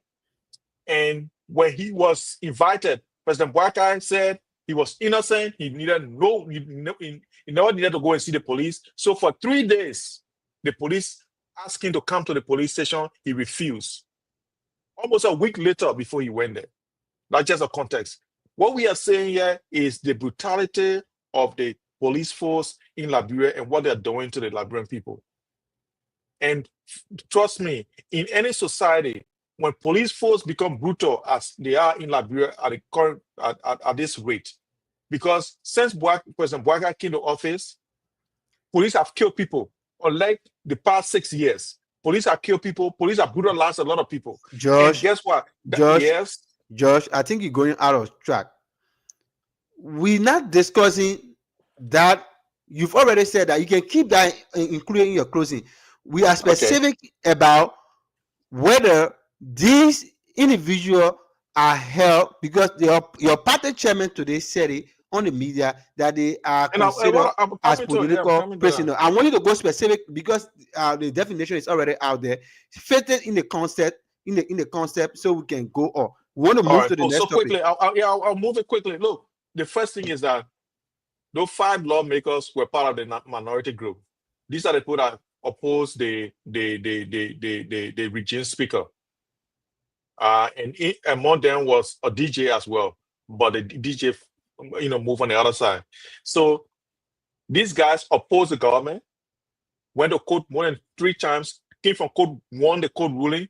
Still, like Boakai has always done, he still refused to recognize the speaker. So the speaker was forced to resign. That is an opposition to the government. President Boakai vehemently denied this man of becoming the speaker because he did not recognize him, even though the Supreme Court said plainly and clearly in plain English that he was the recognized speaker. President Boakai said he was going to work with quorum. He didn't care about what the Supreme Court said. So he was in clear opposition to this government. So when he resigned finally, he has been put in prison because an alleged fire took place, and they say he allegedly he was the one who financially supported the firebombing. He bought a petrol gallon then that they carry to use that. Other people say they put a petrol in gallon. Other people say they were in black plastic bag. All that nonsense is because those guys oppose this government. That's why they are treated the way they are treated. So, in essence, they are all political prisoners. No matter how you define it, they will give so many examples. They say church leader, blah, blah, blah. But on this case, these guys oppose President Boakai. They oppose the speaker. They oppose everything that he was trying to do. So they are political prisoners. It's clear and simple. Thank you very much. Amy, just quickly zero in on this, then we'll transition to the next topic. Absolutely. So let's go on the Moadi thing. Moadi was arrested. He slept in jail. I think he spent the whole week in jail as well. So there's nothing we see here that to say, oh, when somebody said something reckless, they shouldn't be arrested. And that's why we said Jefferson Kochi and Byron should have been in jail by now. So let's go back to President Boakai, this being considered as political prisoner thing or whatever. First of all, let's look at this. The logical people that are speaking, I don't know, sometimes they can shoot themselves in the leg. Why would President Boakai want to be putting Speaker Kofa in jail when Speaker Kofa is no longer the speaker? If what the narrative here is he wanted him out of there, he didn't want him to be speaker, he wanted Speaker Kun to be speaker. Speaker Kun is already speaker. What would be the point of doing that? To be going after 5 lawmakers. Representative Priscilla Cooper. What party she ran on? Who's from that? United Party. That she run a United Party. Exactly. Is she part of the political prisoner too? Is she part of the political hunt too? She was among those people that were called in, that was arrested. All the voodoo battles that were going on. Vasco, don't unmute yourself. Building. Don't unmute yourself to say Things that were something. going on. A building caught on fire. The Capitol building caught on fire. That is why investigation is going on. That is why people are being arrested. Not because they support CDC or not because they are ANC or because they are DNC. No. Because the Capitol building got burned. Because they paid people to burn the Capitol building. Because they were not getting their will. That is why this whole thing is going on. Not because it was. That's your opinion, Thank you very much. Judge, be respectful on the show. That is what we said in the arrest. That is what being something. So don't come here and say it's her opinion. Because he didn't want to something. Opinion. It's not an opinion. That's what being put in the arrest. What you're saying all is right, your opinion. Guys, let's transition. Let's transition. Why are you interrupting me? Let's so transition. Up your biz. That's what you're doing, but it's not the fact because they. Let transition, Vasco. Let transition. We're not giving you chance to say anything. No, but from that, you're not letting me land because they're quickly, take 5 more seconds. And I'll let it pass. The next all right. I will. Thank you very much. Dark right now because I'll thank you very much, gentlemen. To our audience, protest. We're gonna take some few calls. If the time affords us, we're gonna take some few calls. But gentlemen, let us beat on this very hard. This particular part, let us give our best shot because after this, we're going to our closing and then we're going to take some calls and go to our closing. So this is let me get the video here very quick. This is one of the biggest down to major issues, being one of the major opposition political leaders. 5 of Liberian representatives, including former Speaker Kova, are now in central prison behind bars for allegation of arson attack on the Capitol building. They were charged with criminal conspiracy, criminal facilitation, attempt of murder, and arson political leader of the ANC. Where do you stand with this kind of investigation in our country? Yeah, look, I'm very disappointed in the Unity Party-led government for this behavior. These are legislators. They have immunity, and to try to embarrass them by putting them in jail, people are not going to go anywhere. They're not going to run away. They should have been left, released on their own reconnaissance, so that they can come back and do investigation and show the proof. But I'm very disappointed. This is embarrassing. It's not acceptable. We issue a joint statement with other opposition parties, but really shame on this government for their behavior and for treating lawmakers the way they're treating them. Okay. All right, guys. We are listening to Mr. Alexander Benedict Cummings, the formidable Senate Bureau of the Alternative National Congress. Spoke eloquently, giving his own take on the quote-unquote situation surrounding the uprising that is currently taking place, the political huru baru that is going on now. So what do you think, Vasco? Let's start with Vasco. In fact, let me start with Josh first. Josh, look, as a co-host, I think you should start with Vasco. Let's go to Vasco. The man looking for you finally come to yourself now, and you are running all around making noise. Now on here. All right, Vasco, what do you make of the comment from Mr. Cummings? So, okay, first of all, before I go to that comment, if it's not me and Josh, so when they all get start. Why do you always whine? This is your problem. We are going. Amy, you are disrupting the show. Amy, you are disrupting the show. I just asking come on, guys. Why always me or Josh? But nevertheless, I can stay. We don't care. 1 minute of your time. So, I mean, I've been knowing the ANC political leader, right? He's been making a lot of statements. But this statement he made is one of the best statements he ever made. Of course. precise. It was to the point. Right. You know, you see, in life sometimes you gotta be logical, and that's what that man was saying.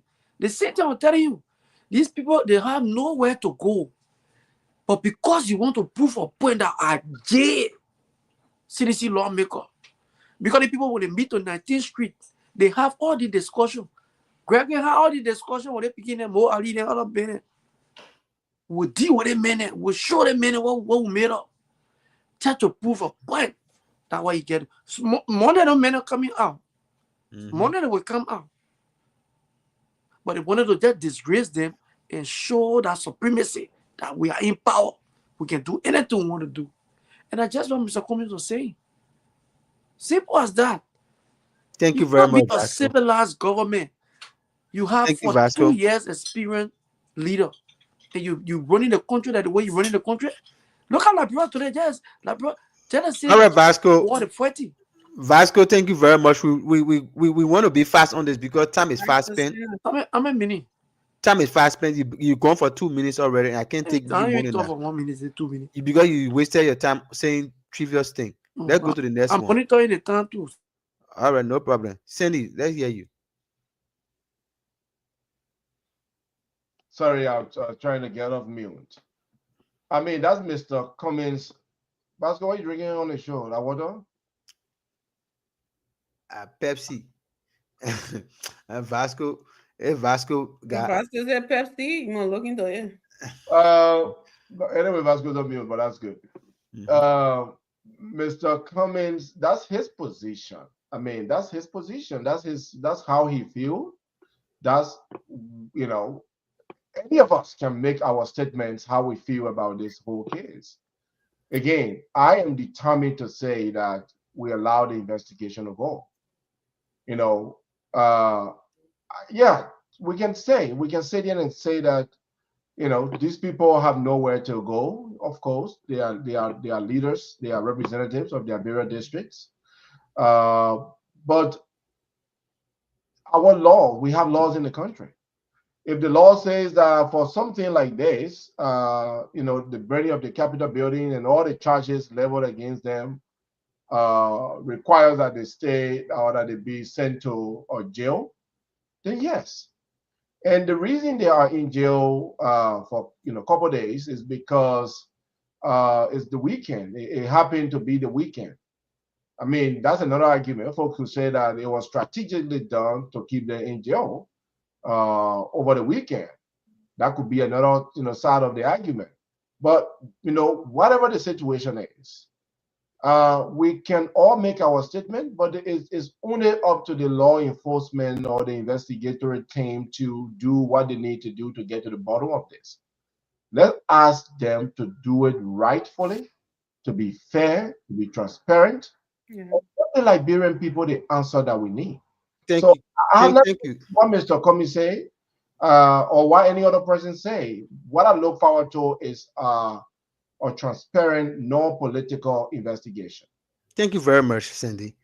So, Amy, looking at what is currently, and looking at Mr. Cummings' history in the politics of Liberia, do you think this comment coming from him carry a lot of weight, or it's just one of those, you know, free talk, as people can say in our local parlance? Thank you. From what I see is Mr. Cummings, because he has been along with the CDC lately, calling in the opposition bloc. So I think he dare not say anything that would, you know, hinder his position in that camp, right? Everybody's standing firm. Opposition there is the government versus the opposition. That's how they're making the whole thing to look, right? So Mr. Cummings have to say something like, I know he knows that, like Cummings, Cindy said, we have laws in the country. Yeah, of course, they are represented, they are leaders. They are leaders who are being accused of these charges. These are not something that leaders are supposed to be doing. So they should feel the way that people who commit crime like this will feel. Not because you're a leader. You're supposed to lead, not to be destructive, not to be committing crimes. So if you're being accused of something like this, that's what comes with it. It doesn't matter who the hell you are. You shoot fisted with. No one is above the law. So Mr. Cummings should know that. But I understand where he's coming from by speaking the way he's speaking. I understand his position because of where he is right now. Right. All right. So look, I think I did not listen No, to before you come in, Josh. I want to let Amin to take 5 more seconds. Do you think this comment in any way help Mr. Cummings' political journey going forward? Well, Mr. Cummings just lost my vote again for the 3rd time. That I know. He keep disappointing me every time and and he's not making amends for it. So I'm pretty sure there's a lot of enemies out there. But with the sedition of Vasco, he got a Vasco vote right now. But I'm sorry, if Josh Villa is in the risk, he can kiss that vote goodbye. It's going to Josh Villa. So I don't know what he Thank you very much. He's trying to gain some votes from the CDC camp. So I hope it works for him. All right, Josh. Let me get you coming. Look, gentlemen, when it is my turn to moderate a show, I will ensure that behaviors on the show be regulated. So, Vasco, please, let's maintain our commercial. Let's keep it quiet. Go ahead, Josh. Look, like I said when we started this show, I stated my view. Without even having the opportunity to listen to Mr. Cummings, exactly what I said from the beginning of the show. That's what Mr. Cummings saying. I think Mr. Formula, you can bear me witness. All right, No, I quickly, did not. Josh. Quickly, Josh. Yeah. Let me play this one more time. Now to major issues, being one of the major opposition political leaders, 5 of Liberian representatives, including former Speaker Kova, are now in central prison behind bars for allegation of arson attack on the Capitol building. They were charged with criminal conspiracy, criminal facilitation, attempt of murder, and arson as a political leader of the ANC. Where do you stand with this kind of investigation in our country? Yeah, look, I'm very disappointed in the Unity Party-led government for this behavior. These are legislators. They have immunity, and to try to embarrass them by putting them in jail, people are not going to go anywhere. They're not going to run away. They should have been left, released on their own reconnaissance, so that they can come back and do investigation and show the proof. But I'm very disappointed. This is embarrassing. It's not acceptable. We issue a joint statement with other opposition parties, but really shame on this government for their behavior and for treating lawmakers the way they're treating them. Okay.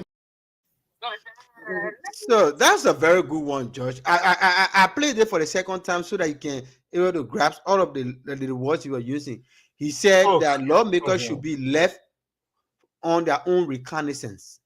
So I want you to really go in there and really break that down. Their own reconnaissance. I didn't know you like me this much, but thank you.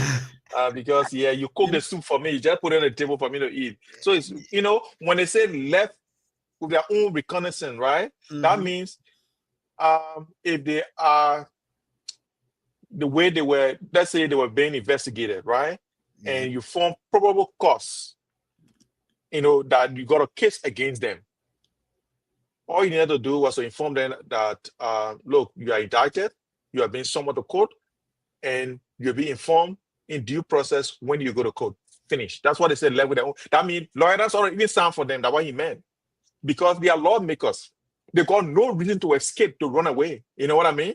There's no reason why to put, because the only reason why when you arrest somebody, you put in because you are afraid that they will run away, right? Because of flight. That's why people are kept in prison. Sometimes for their own safety. But most of the time, it's because you are afraid that the person will escape justice. That's why you put them in prison.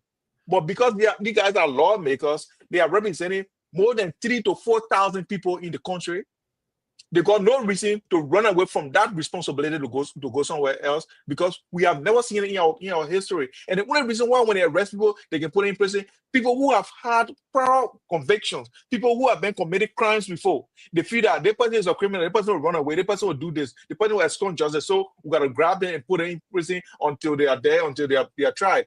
And also the magnitude of the crime as well. That's what I said from the beginning. I said this government created all this chaos that will drive away investors only because they want to prove a political point that we are. Amy, can you please put your finger down because I see No, your finger George. get distracted. Josh, just keep going because your time is almost Okay, finished. okay, all right, okay. Pour in the bag. Let me finish. Then she will come back. The No, thing just go is, ahead. the thing is, this government created all the chaos by themselves, their own making, that will cause all this commotion and put Liberia on the web again for the bad reason. Because now what I'm reading now, opposition arrested and in prison in Liberia. What I just read on the internet now. It's for no reason. All they could do as a civilized country, civilized government that they claim to be, just write the people, someone them to court. There are so many people that can be someone to court. Reason being that they are responsible citizens and they will not run away. So you summon them to court. Okay, they put them in prison. Would they take that particular sending them to court? Will it make the brain capital to get fixed? No. All you need to That's do was not to the summon issue, people to George. court. George, no. And guess what? That's not the issue. I'm not in any way. Yeah, listen to me. I'm not in any way saying that that's the issue. But I'm just trying to buttress what I'm trying to say. The good thing you have done, and to be a responsible government to someone to put to court. Say, okay, you're being indicted, you have someone to court. Go to court. So and so time. Finish. Thank you very much. All the chaos for no reason. Let me give a few seconds to my brother Sandy quickly before we can go to. I don't know whether we're going to take few calls, but we will surely try to take few calls from our audience, those who want to weigh in on our conversation tonight. And then after that, we'll people suffering in the country, no job, then they're dead. Thank you very much, Josh. Okay.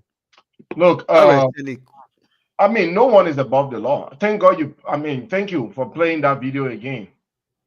Because honestly, I'm actually struggling a little bit tonight. I'm very tired. So I didn't hear Cummings very well when you play it first. But if anyone should be disappointed, we should be disappointed in Alexander Benedict Cummings. To put the lawmakers above the law, that's wrong. No one is above the law. These people are not being kept. This is not even a pretrial detention. These people will be bailed out on Monday. And this is a serious case. This is a serious case. These people don't have immunity over this case. This is not a legislative case. This is a very major case. So you don't give them immunity on this one. They were called, they were charged, and based on the charges against them, they had to go to jail. Pending investigation.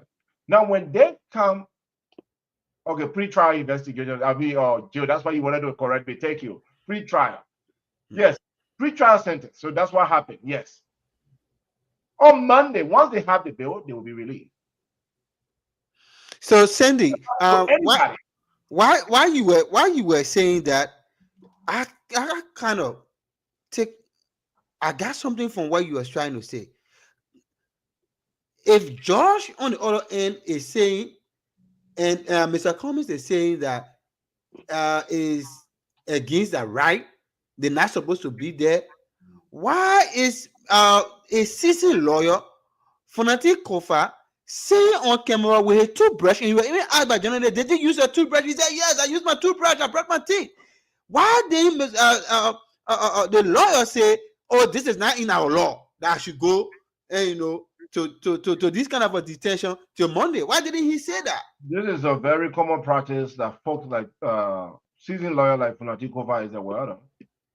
I mean, he may not be able to speak for himself. He may depend on his lawyers to speak for him. But I know Fonati is also not buying the public sentiments and the speculations are on, going around. He knows this process very well. He knows what he needs to do. He knows what is in place. And I'm sure while he's behind by, he's actually working on putting processes in place to get this case going. So do you think Mr. Cummings are working within this matter currently? No, what Mr. Cummings is doing, he's buying sympathy from the CDC. And I agree with Amy. I mean, I supported Mr. Cummings this going election. If Belakumi is not careful, he won't even become vice president of the country. He will go down history like someone like Amy Uncle Backup Matthew there. Don't know why you. Oh, All right, quickly, George. I saw your finger up. I'll give you 5 seconds because I want us to quickly move on to something quick before we go to the phone line. Go ahead. So look, I already lost my train of thought, but I just want to say quickly that look, we can come here and state our opinions, and there are powers that you have, but sometimes because of expedience, you don't use the powers, right? The police has the power to arrest anyone, but I'm saying discretionary powers to maintain the peace, because one of the biggest responsibility of the government and the police is to maintain the peace, right? So to maintain the peace, there are some powers that you have that you don't use at certain time. That's why you see some people, police can go arrest them. They will send them a letter and say, you have been summoned to court because you are an honorable person, or you do not have, it's not because you lawmaker, you do not have prior criminal record. You have not been arrested before and escorted from police, and looking at the gravity of the crime. Arson is bailable. It's a bailable crime. If you even committed that crime, but they got other charges though, not just listen. Listen. The logic I'm saying now. Listen to the logic I'm trying to put forward here. What I'm saying is that it's a bailable crime. So why should we arrest you in the first place? Oh, so bailable crime. So George, wait a minute. You're trying to say something, and our audience are raising the red flag already. Do you mean? Are you trying to say that bailable crime should not be investigated? People should not go to prison for bailable crime. They don't get arrested. They shouldn't be arrested. No. I mean, that's what I'm trying to say. Are you trying? Are you insinuating that bailable crime, that individual that commit bailable crime should not be arrested? They should be allowed to be on their own reconnaissance, as Mr. Cummings said. That anytime I have to repeat myself, and I want to make it very explicit, right? Okay. My point is that this crime is bailable. These people do not pose any flight risk. There is no reason, unless for political reason, to parade them in handcuffs or to arrest them, because this crime is bailable. And also, you know that they are not flight risk. They will not run away from the country in the morning. If you go in that district 15, the best house in that district 15 is owned by the honorable man. Even before he came to politics, he built his house. He got the best houses before he even came to. People will not run away from the property because you accuse them of burning down Capitol. And thank you very much, George. So there was no reason. Everything they did was creating chaos for no. One of the reasons pretrial detention I allow is not just for flight rates. It's also to prevent people from tampering with evidence. Thank you very much, Cindy. I was just. Do you know how long they've been investigating the case? They have been investigating for almost. Can we go to the phone line, please? Quickly, guys, for our audience in Radio Land or via social media who wants to contribute, I think, are we using this number on the screen, Amy? Yeah. All right. Quickly, you can call us on WhatsApp, on direct and WhatsApp. Yeah, you can call us direct and on WhatsApp, and we will take at least 5 calls. Making it sound like using WhatsApp. Yeah, WhatsApp. It's 267-586-5479. The number is 267-586-5479. You can call that number direct or WhatsApp and make your point. What do you think about the Flee Five Flow Vasco just said, or what's going on? So and while we wait that, let me just put up this one quickly. So today we have the representative Priscilla Cooper, who was sent home. Her lawyer signed for her, and she was taken out. And we also listened to one of the legal representatives of Abu Bana Kamara, who they said his blood pressure was high from the time they invited him. And he came, he from the day he received the call that he will be appearing to the charge of quarters, his blood pressure went up, and they said it been up since. And even we got a call, guys. We got a all call. right, quickly, let's take that call. Hello, caller. What's your name and where you calling us from?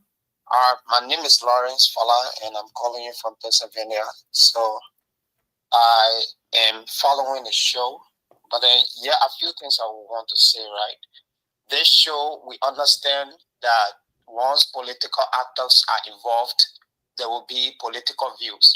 Right. However, we have to give the criminal justice system chance to work. Every sector of government is functioning, and the police is the enforcer of the law. If someone is allegedly accused of committing crime, that person should face justice, and this is the execution of the police. We understand CDC will have problem because they have their lawmakers involved. We understand oppositions will want to have favor from this case. However, the justice system has to work. So here is a crime took place, and that crime is awesome. Now, suspects were identified and charged, and those suspects will be forwarded to court. Right. In court, they will have to get a lawyer who will defend them to test the evidence that the government will provide against them. Thank you. If there's no substantial evidence to prove them guilty, the judge will read those evidence and declare them not guilty. Absolutely. If there's substantial evidence to prove them that they are guilty, the judge will declare them guilty. So all these things the oppositions are applying, they are just to buy favor from the Liberian people to say, you see, this government is this. No, all functionaries of government have to work, and the police have to do their job. And any obstruction to justice, you will be apprehended. And that's what the police Lawrence. The police are doing. Thank you so much. Thank you. Thank you very much. We had the next call. from me. Keep sending your call to our lines 267586547 Again, keep sending your calls to our WhatsApp line. All right, we got Tommy. Direct call. Hello, Tommy. Yes. Hey, Amy, how are you? Yeah. Go ahead, your line. Hi. Good evening, everyone on the panel. By the way, good job, Formula Man. You're doing an excellent job hosting. Don't listen to Vasco. Vasco trying to hate on you. Good job, my brother. But on seriousness, good evening to all of you guys. Another great discussion. Just wanted to give my opinion quickly. First of all, I gotta say, commend the police. This is what we all been, asking for. We've been asking for the police to act. There's a lot of people that have been alleged of carrying out certain crimes and they're walking free in the country. So the fact that the police is actually acting now and charging people or believing they're in charge, whatever it is, this is a positive step. I have to err on the side of Mr. Cummings a little bit, though. The way in which he worded it was kind of weird, talking about we need to leave them alone. I probably wouldn't have articulated it in that way, but I understand where he was coming from. I really do. Look, the police, we all know that they were very strategic in how they carry out this whole arrest and the teaming for the first 48 hours. We all know that they were very strategic about it. When there's those school political points with the public, whatever the case might be, they were strategic. They could have done this earlier in the week and give those folks opportunity to build themselves, but they strategically chose Friday, knowing that it would be difficult to have a bill prior to Monday. And so that's where I see, our brother George and Vasco are coming from. So those points are valid. So I see where Mr. Cummings is coming from in that sense. But listen, this is what we all wanted, right? We all wanted justice to be served in our country. We all know that the arson was wrong. whomever did it or whatever the case might be, regardless of where you find your political affiliation. Arson is wrong, especially if it is something that affects our legislative branch of government. Any arson is wrong, but something that burns such a sacred building affects each and every one of us. It is just my hope, though, and I will close on this. I'm sorry. It's just my hope that this whole system plays out in the public, that it is free and fair. And it is my challenge to this government that you don't stop here, because there's a lot of other cases out there that needs to be investigated. Right. So don't just pick and choose based on your political opponent. Let's make this inclusive, and everybody who committed a crime, let them be held responsible. Thank you for your time and great discussion tonight, guys. Thank you, Tommy. Thank you very much, Tommy. And do we still have keep putting your calls? I think we can take 3 more calls and then we can call it a day.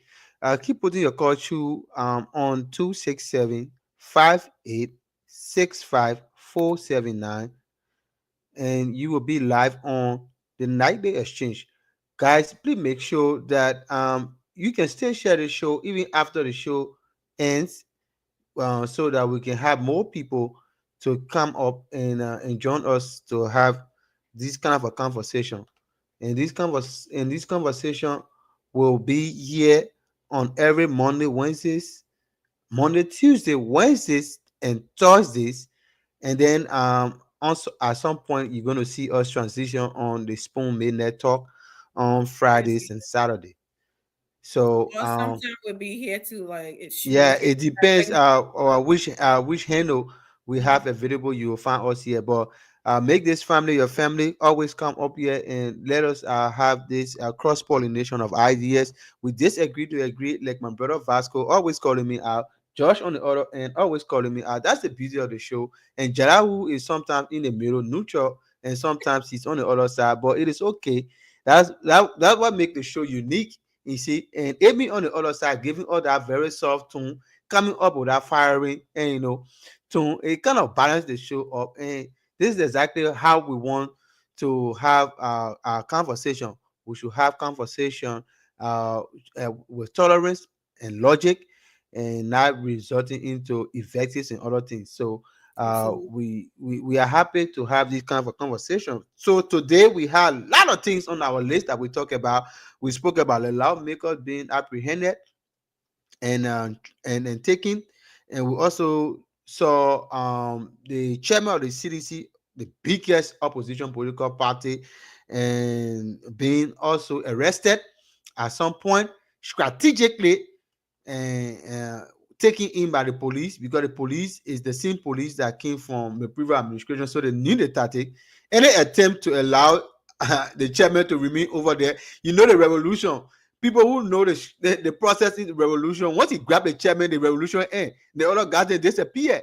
So that's the exact tactic the police use against them, apprehend the chairman, and the guys, they disappear.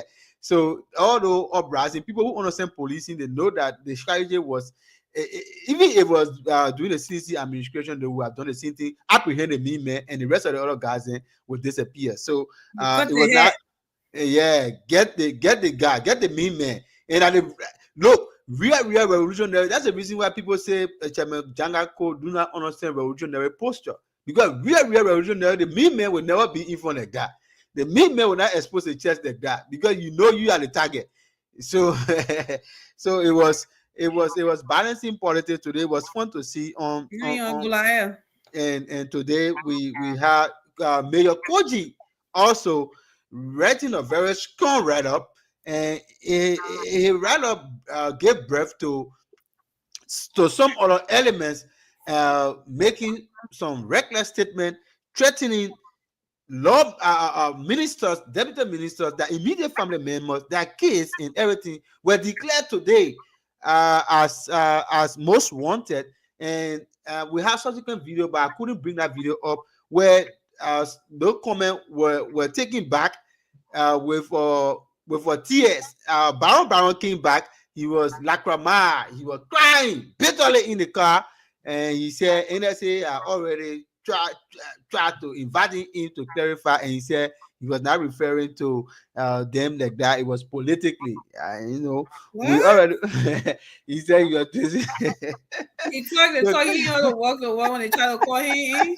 Yeah, so he went back. I wanted to play that video so Kenny can see how boys become cows and men. So it was funny today. So this is the Liberia that we have, and we always say Liberia is the only country that we have. We cannot be deported, and that is our motherland. Anything we do over there, let us maintain the peace. The peace that we're talking about, it is not only the silence of the bullets.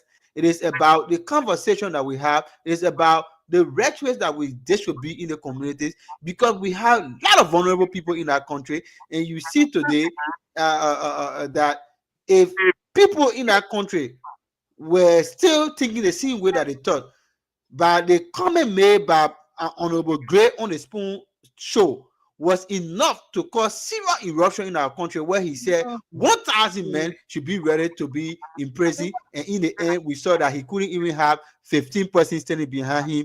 And it shows that our democracy is growing. Our people are becoming inclined. Our people understanding that these politicians only putting them at risk, and they and their family are somewhere out there. Paris, and, are protected, eating 3 times a day, and you took our vulnerable boys and put them behind him to raise battle cry. So quickly, let's go. Since we are not getting any call, let's do our final rounds and just call this a day. We're going almost 2 hours 40 minutes on the show, so we can wrap this up quickly and with our closing comment. Vasco, you can take 1 minute and close up. Give it your best shot. I know you want to go last, but I will take you first. You can see him picking your teeth.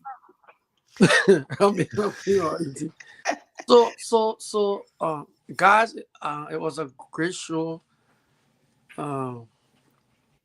You try your best, how you call him, family, but my closing is on you. Yeah.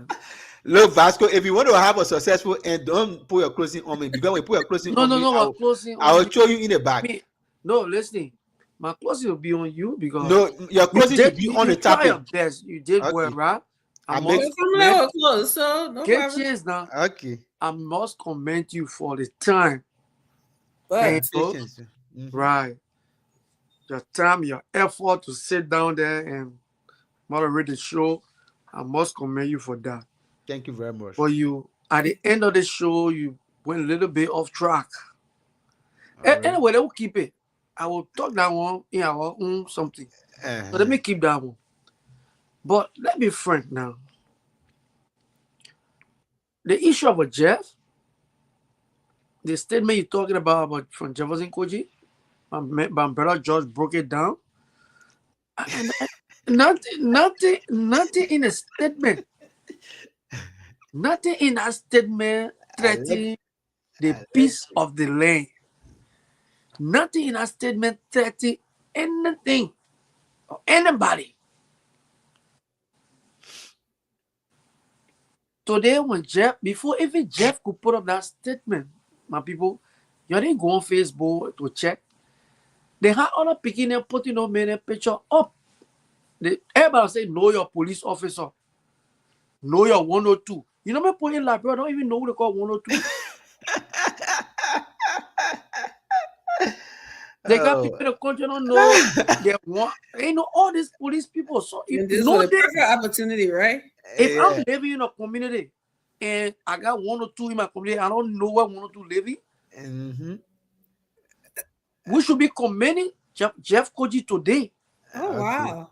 We should be commending Jeff today for at least allowing Liberians that they have that opportunity to know the big police officer.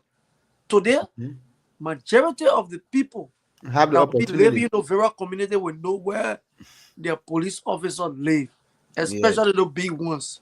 So for me, I must commend Jeff today. That publicity was in place, and that was a very great introduction. Thank you very much, Vasco. It's always a pleasure having you to come on the show. Oh my God! I want to close in all comments because I don't touch comments. No, it's okay. It's okay. We're moving on. Give me 1 second. please. Except Sandy agrees to give you a second, but your time is over. Let me give Vasco a second. Yeah, just more closer. I'll be very brief. But you know, Famula, you can be hosting the show. You don't play Margaret. I thought you said you were brief. Yeah, quick. You can Go be to hosting the the point. show. You want Why to play you Margaret other talking to people. Famula? Because Cummins said something today. You have to respect his view. You want to take the main whole thing that he said today to carry to 1% something. You asking us what are the things that Cummins said today and get political weight. That political weight below discussing. All right, thank you very much, Vasco. We will talk about political weight. Vasco, thank you. Thank you too. Thank you for the show, Famula. Thanks for hosting us. Brothers and Emmy, it's good to be here with you guys. I will end on the investigation. I will continue to say that we should allow the process to go through. Those that have been placed behind bars are not babies. Those are respected men and women elected by their people to serve their various districts, including my district. So all of us have interest in this case. I am requiring, in fact, demanding that the Liberia government provide the evidence they say they have in their possession. Without such evidence, to clearly place these people in any way of initiating, planning, sponsoring the burning of the capital building, if that evidence cannot be provided, the Liberian people will rise up. But we just have to be patient. We need to allow the investigation to go on and then wait for a verdict to be passed on this case. On this case. No speculation should be made. No political tension should be brought into this. So, Cindy, I'm gonna keep your last 5 seconds. I'm gonna keep your last 5 seconds and chip something in real quick before you can include in your 5 seconds. So, in the event that this case goes through the Supreme Court and the verdict is passed down, and the alleged perpetrator are charged or found guilty, what becomes of their respective consequences, or what becomes of them? What you say? That's actually a very good question. I had a little joke with Amy today about this, but I will not say yet. I don't know. To be honest, I don't know. I don't know that part of the Constitution. But I mean, I don't want to even preempt that will be the case. I want my friend and brother, representative of my district, Jacob, to continue to complete his term. He was elected for 6 years. I want him to complete his 6-year term, and same for the rest of them. So I'm not going to preempt any sort of a guilty verdict. Yeah, we are not preempting. We just saying. I don't want to even say if. Okay. I do not know what the Constitution says to that effect. All right. But I know that Jacob Debee will be found not guilty, I hope, so that he will continue serving the people of Bazan District. I mean, we have over 27 people in the race, and our people chose him to be the best among all of them. So we want him to serve the district. That's why he was elected for. And the rest of them too, Funati Kofa to serve his district, all of them that were, but if they are found guilty. So again, my hope is that they will not be found guilty so that they can continue serving. But if they are found guilty with clear evidence, then yes, let them face the law. No one is above the law. If Jacob Chetiba Debee is found guilty, is found guilty with clear evidence. Oh, that's good, man. Clear evidence, then yes, I don't care who you are, face the law. Face the law. Thank you very much, Sandy. I know I wanted to ask you one more thing, because you know every time you say something, you always bringing out something. But I will discuss that on the next time when we appear. But what you just said, I wanted you to zero in. Okay, I will give you answer to that question. I will give you 5 seconds. I will go out of my way. I'll give you 5 seconds. I'll give you 5 seconds.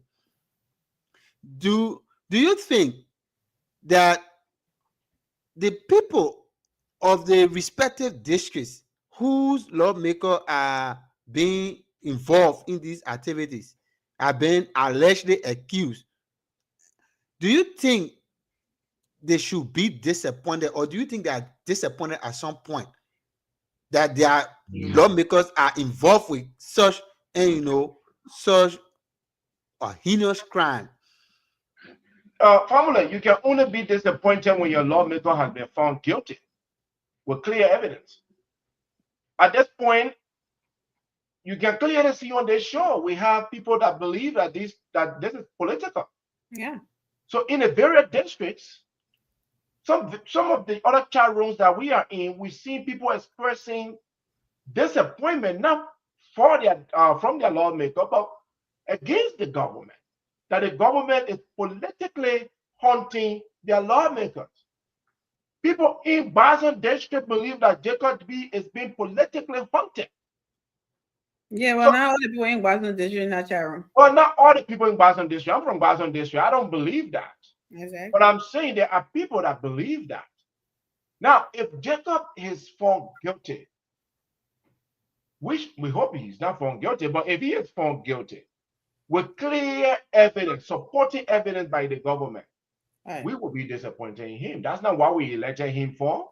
Yeah. Because he was teaching, and he was teaching high school. We took him from there to be a representative.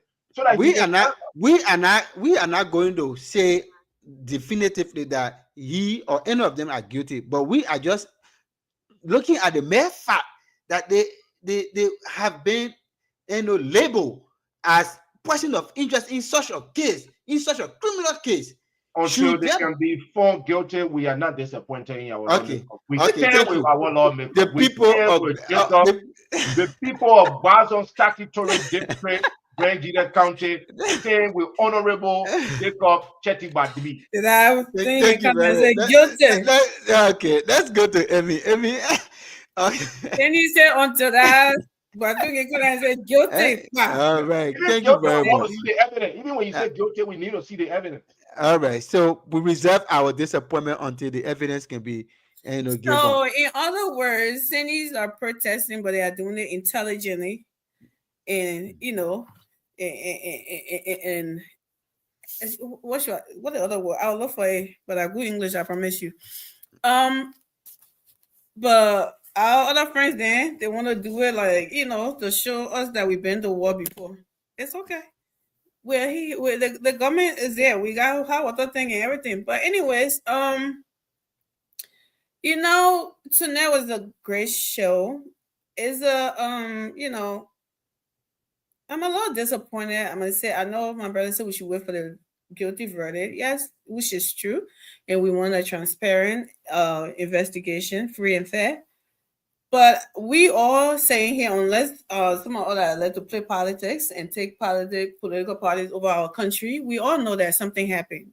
That Capitol building caught on fire, and we know it did not go in flame by itself. That it did not happen. So people standing up and not even letting the investigation to play out, like my brother saying, Boston District is protesting. But look at them. This is a fair protest. We want to see the evidence. We want to see free and fair investigation, which that's what everybody should have been doing.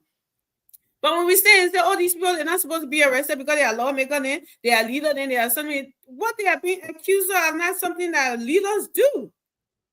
So they need no special treatment. When they already caught those people that they claim to have paid to do that work. Those people have been in jail all the time. Well, because they're not leaders, so it's okay for them to go to jail, but they're also that participated allegedly in a crime. They're not supposed to be arrested and jail as well. I think this kind of mindset are the reason why these people, government official or quote unquote big people in our country, do what they always do, the wrong things, because they feel like, oh, I got this power, nothing will happen to me, it will go on the rug and so and so. And this is why this government is trying to change, my people. You will hear all the but you will hear all the rhetoric. Oh yeah, it's political this and political that. You will hear it. Why? Because they're trying to make you to think that. They are trying their best, like what they said before. We will make this country ungovernable. We will make sure no investor come in the country to do anything. These people are trying their best in every weak way. They don't care about you. They don't care about Liberia. If they can stay there, instead, these people, they don't run. It's okay for them to walk in the street free. And not saying, okay, what happened was wrong. Let's see the evidence. Let the police do their job. When they are wrong, then we will stand up to them. But going in the street instead, they will fight the police, they will do that, they will do that. That means they are waiting to let that. These are what we have on death. Mysterious death happen. Oh no, that we are like administration and nothing happening. Because who knows? Big hands are in it. They are too. They are big hands. They are leaders. They're not supposed to be arrested. They're not supposed to be investigated. We've seen it play out now. When the government just came out and said, oh, they are reopening cases of mysterious death. What was the relevant we were hearing here from our brother down on the other side? Oh, they should finish investigating the Capitol, building case right before they go away about something. Well, your wishes have been met. Be careful for what you wish for, right? They are investigating it now. Oh, it's a political deal. It's a witch hunt. So they only investigate when CDC, none of CDC people are involved, then the investigation is fair, free, and it's a good thing. But any CDC person involved, then, oh, it's a witch hunt. Why don't we just make the little island and just pave it with gold and do everything just lawless and just put CDC there because they don't want to be governed. They don't want to be held. They don't want to be something for anything. Why don't we just do that? Or just give them, I bet they want us to give them Liberia and name it that somebody said, previously we are Liberia or whatever, and name it that because that's what they want. And guess what? We have other people there too. We are from Liberia too. We're not going to let that happen. And if our government cannot stand up to these people and do that job and make it look like when these people say anything authorizing, then I mean they will put their tail between their legs, then guess what? They will continue to do it till their terms are over. So we voted for President Bouaka for rule of law to hold whoever. We don't care what you can, whether that Unity Party, whether that CDC, DDC, or what kind of DC. Hold them accountable and let them be taken to prison wherever they need to go to face the law. And that's what we are witnessing here. And all we ask for is free, fair, and transparent, and not to be witch hunting anybody. But I think we should let the investigation play out. Thank you. Thank you very much. Let's go to my co-host. What, Josh? I know you want to. I'm closing. I want a question from you. I'm closing. I know you're not. Why are you closing up? Why are you closing up? What's the first thing you notice? What's the first thing you notice with Mr. Down to major issues, being one of the major opposition political leaders, 5 of Liberian representatives, including 4. What the first thing you notice from that man? Why you close up? It's hot and sweating. It's very hot in Liberia. The man sweating. That's what he can make a brain cell to crack. But look, let me do my closing quickly, guys. There are certain people in Liberia, there are certain positions that come with powers. And I want us to do a soul session in this closing. I wanted to be passionate, I wanted to be quick to the point, and I wanted to be very pungent. There are certain powers that people have and can use it at their own discretion. Like as a parent, you have the powers to decide what you give your kids for lunch. And, that's what it is, right? But if you know that this child is intolerant to lactose, you don't give them lactose milk, right?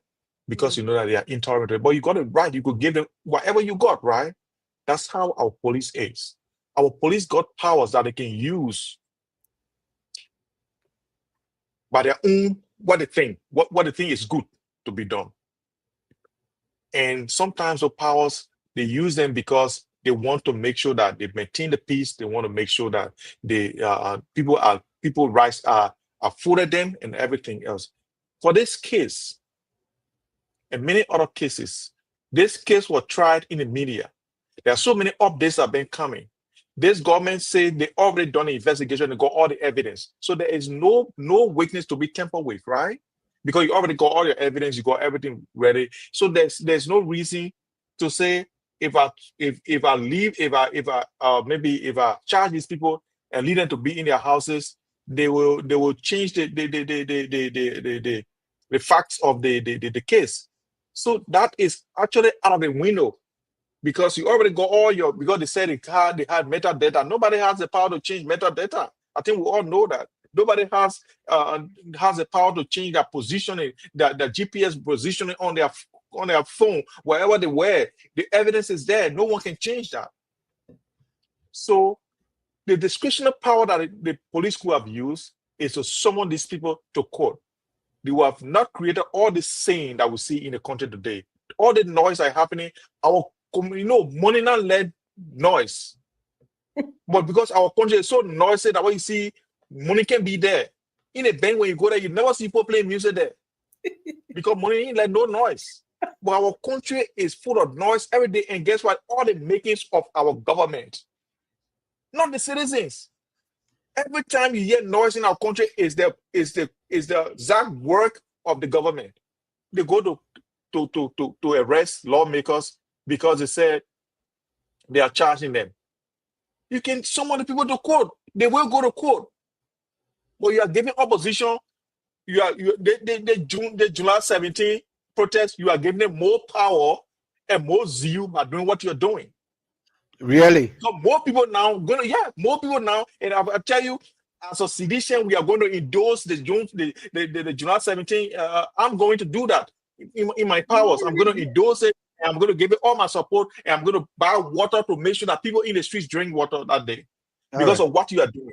Thank you very much, Josh. I was not going to go there. I was not going to support them. But now that the government is so insensitive to the Liberian people, insensitive to the peace that we fought hard to maintain, and they are doing what they are doing. We're going to support this July 17 protest to make sure that President Boakai years of very well. That we need peace in the country, and with the noise he's trying to create, there will be no peace in our country. Thank you. God bless you, and God bless Liberia. Thank you very much. Rebuke your tongue in Jesus' name. There will be peace. Thank you very much, co-host. Thank you very much. And I mean, you need to be muting a girl because she can't just rebuke you. You can be talking bad about Liberia with your devilish tongue. Oh, Liberia, what did I say bad about Liberia yet? You said there will be no peace, and I said the Lord rebuke you in Jesus' name. I said, if he doesn't want peace, there will be no peace. So if the president does not want peace, then what will be peace? And I speak what I said. All right. Thank you, Josh. Josh, this is becoming the doctrine. I don't know how you guys doing the whole peace and not want peace business. Liberia will always have peace because this is what God has ordained. Look, when the time was right, God made it happen for us to have peace. So, while we ran under the bullets, why they brought about water, what they are doing again? Why the stuff was tearing our people apart, the resilience of our Liberian people still remains. More than 300 and some more thousand people died in the war. Liberia still remain. So listen, I just saw the news on BBC that Liberia Capital fired the ex-speaker Jonathan Fonati Kofa charged with arson. So this is not just an ordinary case. Yeah. This is not, a big media outlet would not come and make cases like that on their front pages, and you think it's just an ordinary case. It's not. A crime was committed. I hope a crime is alleged to have been committed. Not alleged. A crime is no longer alleged because the police has already charged these guys. It's no longer alleged. So you go and know that alleged is no longer used in this equation. Look, a crime was committed. The fire that gathered where did they learn that from? That no crime is committed. What A did you learn crime, that from? I did not say To no, say, I to said say crime that was can be committed. alleged. It is still alleged until they have been proven by a court. The man is doing his closing, dude. Judge, have it quiet. I will meet you and No, put you in the back. I'm saying. I'm not going to play with you on that. Give me a minute. So a crime was committed, and it is not just an alleged anymore. I'm not talking about people who are involved. I'm saying the act that was committed is a crime. I'm not saying, I don't know the English guy. I'm not saying the English. I think the boy, Gerald, with your doctorate degree, you get a lot of work on your hand. That degree getting over there, get a lot of work on your hand because some people can't understand simple things. That's the reason I continue to say. I say if we are opening workshop in Liberia, one of the major technical workshops we should open over there should be brain workshop, because many people over there have serious problem. This is a serious crime. And you know that in Liberia, we have the culture of impunity. Mr. Cummings said, I'm disappointed to say that we should allow people to have their own personal reconnaissance. Is Mr. Cummings really serious? Is this the kind of a man I want to be president of the country, where you say, oh, when they men go and kill somebody, it almost like before in the church when they used to have penance. They say when somebody want to go commit sin, they go pay for it. They say next week I'm going fornicate, so I pay for my sin for next week. So you telling us that when they may go kill somebody, he would go tell the police, say, oh, I'll come anytime I want to come. Is that what you're trying to tell us? The police should allow the men to go be passing around and say, oh, I'll come anytime I want to come. Or the men with a big muscle in the town say, I'll be here, nothing will come all of it. When you go there, commit to your pipe, say, I would the man, as soon as the man say, I will find time to go find a man. There are own personal reconnaissance you want for the Liberian police to go listen to and say, oh, anybody, oh, say you come from America, you get a doctorate degree, and we know that you can't in the Grand Jury, you slap somebody, so you see because your degree will take time for anytime you want can't see up. I think we're going to do all that. The law is the law. So this is not easy. The case must come to a closure. And thank God, my fellow Liberians, we have this very educated IG. You listen to a press conference. He was very, very detailed. I don't know why people are not even talking about what he said. We subpoena the call log. I don't know, people are not even looking at that. And he said, we subpoena the call log, we match all the evidence. He said, I sat in my office and the independent investigative team came to me and we brainstorm after the finish finding all the findings. They came to me and we brainstorm over it because we fact check it, we go over everything because this case is not an easy case. Those who involved are not small people. So we cannot come to the Liberian people. He said, that's why I keep telling you, you be patient because this thing takes time. With the kind of a situation happening in Liberia, sending history. They say with K. Rock. They say President Edwin James Rock was escaping from, and he was carrying back a coin. A president was escaping from Liberia. Then a lawmaker can escape, and somebody telling us say we should let them go and be passing around anytime we're ready to bring it. Anybody can escape, especially the crime that they know that it's not an easy crime. You give them a chance to be. Now they will file a bond. If they file a bond, it's that right. If the bond is equivalent to them to be free, and anytime they can appear, they will come. It happened to Samuel passing around to the paying due on CDC party headquarters. Ain't passing around. When they call ready for him, they will bring him in. So that's the thing. So my people, thank you so much today for the show. If you give me the chance today, we will talk until tomorrow. But they said a good guest is that person who knows when to leave. So I'm a good guest, so I know when to leave. We tell you thank you so much. Please share the show. Even if you just seen the show later on, please share it. Please know that Liberia is loved, and we all should love Liberia. We should be patriotic. We should be nationalistic. And if Liberia be successful, that means all of us over there will have to put our country first. Thank you. We'll see you tomorrow. and by God's willing, we'll Thank be you, back. everyone. You didn't even say thank you to the people in the comment section. Yeah, I already told them, say thank you, Maruf. Thank you. You can Maruf. give a shout out to my people. Maruf just coming. Alfred, Tommy, Junior, another Yeah, African. we tell you thank you, Alfred Konowa, my thank friend and you. brother. Thank you Guys, so much, Tommy Junior, unfortunately, Alfred. on the show, We tell you thank you. We'll see you tomorrow. Good night, Okay. y'all. Bye.